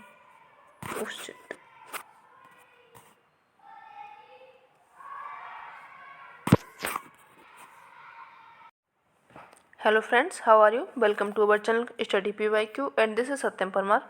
फ्रेंड्स, आज के अपने सेशन में अपन देखेंगे PGT 2011 का पेपर डिस्कस कर रहे थे, जिसका कि ये पार्ट 4 है। इसमें ये पेपर जो है आपका कंप्लीट हो जाएगा। चलिए शुरू करते हैं आज का सेशन। और अगर अभी तक आपने चैनल को सब्सक्राइब नहीं किया है तो आप चैनल को सब्सक्राइब कर लें, क्योंकि यहाँ पे आपको हमने वादा किया है आपसे कि 10,000 प्लस क्वेश्चन कवर कराएंगे, जो कि ज्योग्राफी से संबंधित रहेंगे, जिसमें कि MCQ एंड PYQ मिक्स रहेंगे। तो इसमें हमने TGT के क्वेश्चन डिस्कस किए थे, उसके बाद में PGT के, इसके बाद में अन्य जो एग्जाम आपके सभी होते हैं ज्योग्राफी से संबंधित सभी PYQ जिसमें सॉल्व किए जाएंगे। चलिए शुरू करते हैं आज का सेशन। USA की कनेक्टिकट घाटी किसके लिए प्रसिद्ध है? जो पहले तो आपका क्वेश्चन ये तैयार हो जाता है कि कनेक्टिकट घाटी है कहाँ पे, तो ये है USA में। प्रसिद्ध किसके लिए है? तो ये प्रसिद्ध है तंबाकू के लिए। किसके लिए है ये? तंबाकू के लिए प्रसिद्ध है। व्याख्या इसके देख लेते हैं। संयुक्त राज्य अमेरिका में विशिष्ट फसल प्रदेश पाए जाते हैं, उनमें तंबाकू के मुख्य क्षेत्र कनेक्टिकट घाटी, उत्तरी कैरोलिना, दक्षिणी मध्य अटलांटिक तटीय क्षेत्र हैं। ठीक है, चलिए आगे बढ़ते हैं। विश्व में प्राकृतिक रेशम का अग्रणी उत्पादक है कौन है? प्राकृतिक रेशम का जिसमें कि प्रथम स्थान आता है वो आता है चीन का। ए ऑप्शन इसमें सही हो जाएगा। और यहीं दूसरे और तीसरे स्थान पर देखा जाए तो भारत और उज्बेकिस्तान आ जाते हैं, पहले पर आपका चीन हो जाएगा। चलिए आगे बढ़ते हैं। निम्नांकित में से किसे विश्व का कहवा पत्थर कॉफी पोर्ट कहा जाता है? तो वो कौन सा पत्तन हो जाएगा आपका कॉफ़ी पोर्ट? ये हो जाएगा सेंटोस, जिसको कि कॉफ़ी पोर्ट या फिर कहवा पत्तन के नाम से जाना जाता है। व्याख्या इसकी देख लेते हैं। ब्राज़ील कहवा का सबसे बड़ा निर्यातक देश है। यहाँ का सेंटोस, कौन सा है? सेंटोस बंदरगाह विश्व में सर्वाधिक कहवा निर्यात करने वाला बंदरगाह है। जो कहवा पत्तन कॉफ़ी पोर्ट कहलाता है यह साओ पोलो क्षेत्र में कहवा आता है। जो यहाँ पे जो कहवा आता है वो कहाँ से आता है? साओ पोलो क्षेत्र से आता है। अतः सेंटोस से उस क्षेत्र की ओर जाने वाले रेल मार्ग को कहवा रेल मार्ग कहते हैं। तो रेल मार्ग भी है वहाँ पे और पोर्ट भी है, दोनों हैं। चलिए आगे बढ़ते हैं। निम्नलिखित में से कौन सा नगर जापान का पिट्सबर्ग कहलाता है? जापान का पिट्सबर्ग किसको कहा जाता है? तो वो कहा जाता है युवाटा को जापान का पिट्सबर्ग कहा जाता है। व्याख्या इसकी देख लेते हैं। युवाटा को जापान का पिट्सबर्ग कहा जाता है। ओसाका को जापान का मैनचेस्टर, नगोया को यहाँ का डेट्रॉइट एवं जापान का ब्रेडफोर्ड कहा जाता है। ये किसको कहा जाता है? नगोया को। कोबे, नागासाकी, याकोहामा यहाँ के अन्य प्रमुख औद्योगिक केंद्र हैं। तो ये मैंने है आपके जापान का मैनचेस्टर किसको कहा जाता है? ओसाका को। एंड जापान का पिट्सबर्ग युवाता हो गया, और नगोया को यहाँ का डेट्रॉइट एवं जापान का ब्रेडफोर्ड कहा जाता है। चलिए आगे बढ़ते हैं। संसार के निकेल उत्पादन में लगभग 90% योगदान किसका है? 90% जो योगदान है वो इसमें आंसर दिया नहीं गया था, तो व्याख्या इसकी देख लेंगे। वर्तमान समय में निकेल के उत्पादन में इंडोनेशिया प्रथम स्थान पर है, जहां विश्व के कुल निकेल का उत्पादन का 32.5% हिस्सा है। उसमें कितना दिया गया था? 90% पूछा था, ठीक है। इसके बाद द्वितीय स्थान पर जो आता है, द्वितीय और तृतीय पर फिलीपींस व रूस आता है। दूसरे पर आपका फिलीपींस आ जाता है और तीसरे पर रूस आता है। यानी कि कोई भी देश निकेल के अकेले 90% हिस्से उत्पादित नहीं करता है। तो इसमें जो क्वेश्चन पूछा गया था वो क्वेश्चन ही गलत था। चलिए आगे बढ़ते हैं। निम्नलिखित में से कौन सा युग्म सुमेलित नहीं है? तो इसमें भी ऑप्शन नहीं दिया था, तो इनको देख लेते हैं अपन व्याख्या में। जो आपका एल्यूसिन गर्त है उत्तरी प्रशांत में है, और टोंगा गर्त आपका दक्षिणी प्रशांत में है। प्लूटोर्को गर्त उत्तरी अटलांटिक महासागर में, एवं सुंडा गर्त हिंद महासागर में। इसमें क्या हुआ था, जो सभी विकल्प थे सही थे, कोई भी गलत नहीं था, या फिर एक सही होना चाहिए था, 3 गलत होने चाहिए थे। तो ऐसा इसमें नहीं दिया गया था, इसलिए इसको भी आयोग ने इसको बाहर कर दिया था चेक करने से। नेक्स्ट देखते हैं। निम्नलिखित में कौन सा प्राकृतिक प्रदेश केवल उत्तरी गोलार्ध में ही पाया जाता है? कौन सा है वो? भूमध्य सागरी, स्टेपी, टैगा या फिर उष्णकटिबंधीय मरुस्थल। जो आपका टैगा प्रदेश है, जो ये पाया जाता है पूरी तरीके से उत्तरी गोलार्ध में। व्याख्या इसकी देख लेते हैं। टैगा जलवायु प्रदेश उत्तरी गोलार्ध में 50 से 65 डिग्री अक्षांशों के मध्य पाए जाते हैं। इन प्रदेशों का विस्तार उत्तरी अमेरिका के मध्य कनाडा, यूरोप, स्वीडन, दक्षिण में फिनलैंड, पोलैंड, पश्चिमी रूस व साइबेरिया में स्थित है। यह जलवायु अत्यधिक ठंडी होती है। इस वायु में सबसे अधिक मुलायम लकड़ी प्राप्त होती है। कैसी होती है यहाँ पे? सबसे अधिक जो मुलायम लकड़ी, सॉफ्ट लकड़ी होती है वो यहाँ से प्राप्त होती है, जिसका सर्वाधिक आर्थिक महत्व होता है। ठीक है, चलिए आगे बढ़ते हैं। विश्व की सबसे लंबी समुद्रगत सुरंग जोड़ती है किसको किससे? चीन एवं हैनन द्वीप को, चीन एवं हांगकांग को, होक्काइडो एवं होन्शु को, या मलाया प्रायद्वीप तथा सुमात्रा को। तो ये जोड़ती है, जो समुद्रगत सुरंग है सबसे लंबी है, तो ये जोड़ती है होक्काइडो एवं होन्शु को। ठीक है, चलिए आगे बढ़ते हैं। व्याख्या इसकी देख लेते हैं। होन्शु सीकन सुरंग को एक रेल द्वारा होक्काइडो द्वीप से जोड़ा गया है। यह रेल लाइन समुद्र तल के नीचे सुगारू, क्या है? सुगारू जल संयोजक से एक सुरंग द्वारा बनाई गई है। जापान की प्रसिद्ध बुलेट रेल के द्वारा Yokohama, Nagoya, Kyoto, Osaka, Okayama, Hiroshima आदि को होक्काइडो की राजधानी सप्पोरो से ये जोड़ा गया है। ठीक है, तो ये आप सिर्फ नॉर्मल इन देशों के नाम ना याद रख करके होक्काइडो को होन्शु से जोड़ती है, ये याद रखेंगे। किम्बरले किसके लिए प्रसिद्ध है? किम्बरले एक खान है जो कि प्रसिद्ध है हीरे के लिए। ये है कहाँ पे? ये है आपकी दक्षिण अफ्रीका में, जिसमें कि सोना, हीरा, यूरेनियम, कोयला, तांबा, टिन, मैग्नीज, लोहा, सीसा, क्रोमियम, ये सभी इनका उत्खनन होता है। तो काफ़ी मतलब महंगी खान है, आर्थिक बढ़िया है उनके। जोहान्सबर्ग को स्वर्ण नगर की उपमा दी गई है। तो स्वर्ण नगर की उपमा किसको दी गई है? जोहान्सबर्ग को दी गई है। किम्बरले यहाँ की प्रसिद्ध हीरे की खान है। किम्बरले हीरे की खान को बिग होल के रूप में जाना जाता है। किसके रूप में जाना जाता है? बिग होल के रूप में किम्बरले की खान को जाना जाता है। चलिए आगे बढ़ते हैं। चीन का सर्वाधिक उद्योग वाला नगर है, सबसे ज़्यादा उद्योग कहाँ पे है? संघाई में है। बी ऑप्शन इसका सही हो जाएगा। व्याख्या इसकी देख लेंगे। चीन का क्षेत्रफल लगभग संपूर्ण यूरोप के क्षेत्रफल के बराबर है। साम्राज्य विस्तार की नीति के कारण चीन को एशिया का अजगर कहा जाता है। क्या बोला जाता है? एशिया का अजगर किसको कहा जाता है? चीन को कहा जाता है। चीन में सभी उद्योग पूर्ण रूप से विकसित हैं। सर्वाधिक उद्योग वाला जो नगर है संघाई है, जहाँ पर लौह इस्पात उद्योग है, सूती वस्त्र उद्योग है, रेशम वस्त्र उद्योग है, इनका पूर्ण विकास हुआ है। ये कहाँ से हुआ है? संघाई से हुआ है। तो इसलिए इसको क्या बोला जाता है? उद्योग नगर इसको बोला जाता है। आगे बढ़ते हैं। भारत का क्षेत्रफल पूछा गया है। भारत का क्षेत्रफल कितना है? तो ये है आपका 32,87,273 वर्ग किलोमीटर भारत का क्षेत्रफल है। चलिए आगे बढ़ते हैं। जो कि विश्व में देखा जाए तो 7वां सबसे बड़ा देश है। 2.43% इसका भूभाग है इंडिया का।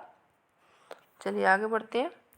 निम्नलिखित में से कौन सा युग्म सुमेलित नहीं है? पीर पंजाल दर्रा, इसकी जो हाइट है 3,494 मीटर है। बुर्जिल दर्रा 4,199 मीटर है। धौलाधार दर्रा 4,812 मीटर है, ये गलत हो जाएगा। बनिहाल दर्रा 2,832 मीटर है, ये सही हो जाएगा। तो जो धौलाधार दर्रा है उसकी हाइट कितनी है? 3,812 मीटर।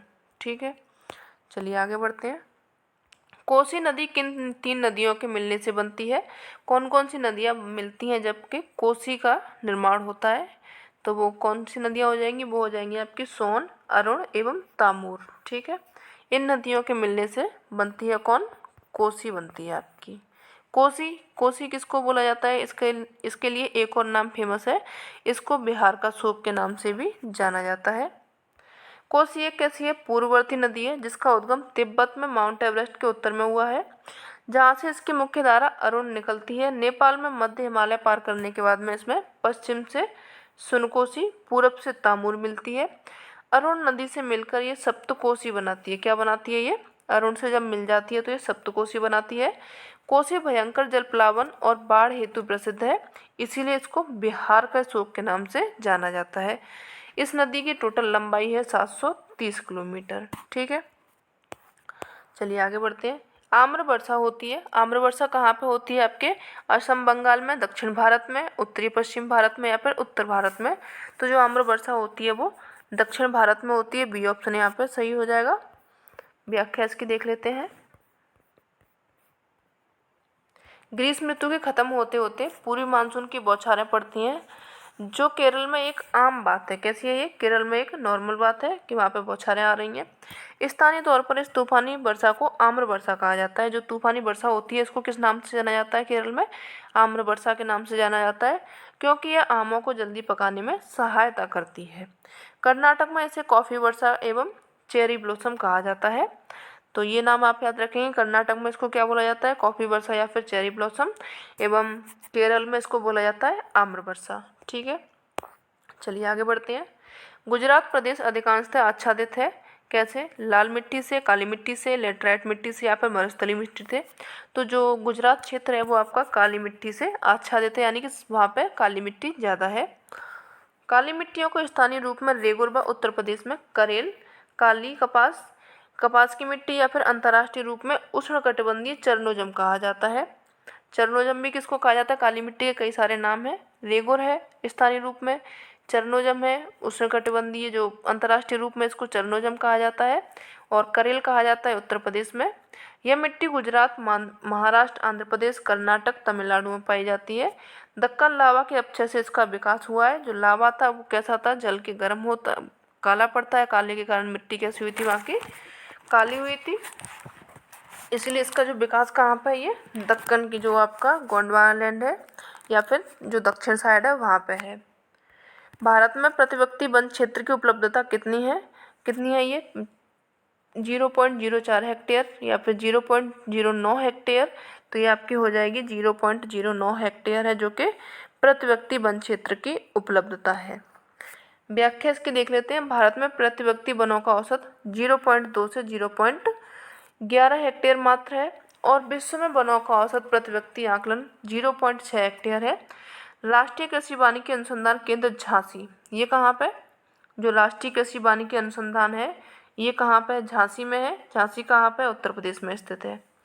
भारत में फूलों की खेती में अग्रणी राज्य कौन सा है? फूलों की खेती कहाँ पे सबसे ज़्यादा होती है? तो ये होती है आपके तमिलनाडु राज्य में।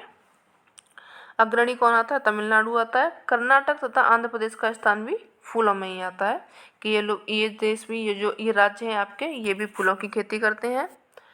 चलिए आगे बढ़ते हैं। साल के वृक्ष संकेंद्रित हैं कहाँ पे हैं? ये तमिलनाडु में, असम में, बिहार में या फिर मध्य प्रदेश में। जो साल के वृक्ष पाए जाते हैं ये मध्य प्रदेश में पाए जाते हैं। व्याख्या इसकी देख लेते हैं।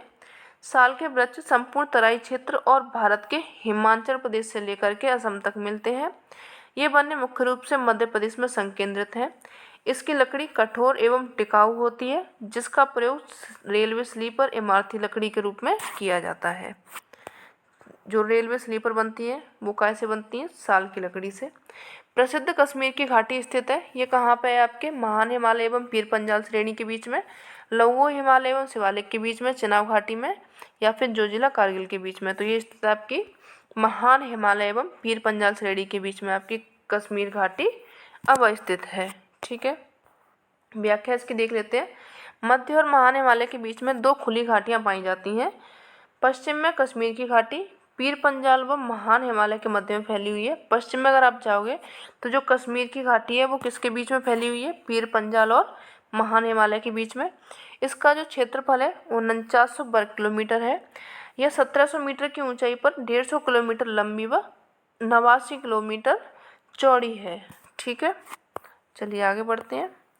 कयाल किस प्रदेश में पाए जाते हैं? कयाल पाए जाते हैं आपके केरल में। डी ऑप्शन इसका सही हो जाएगा।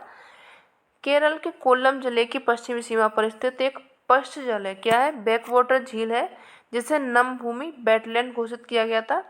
यहाँ की स्थानीय भाषा में झील को क्या बोला जाता है? कयाल बोला जाता है। तो झील को कयाल कहाँ पे बोला जाता है? केरल में बोला जाता है। चलिए आगे बढ़ते हैं। भारत में आर्थिक दृष्टि से पिछड़े दो किंतु संसाधन समृद्ध क्षेत्र हैं। वो कौन से हैं? उत्तरी मैदान व असम, छोटा नागपुर पठार व बस्तर, पूर्वी एवं पश्चिमी हिमालय, काठियावाड़ व थार मरुस्थल।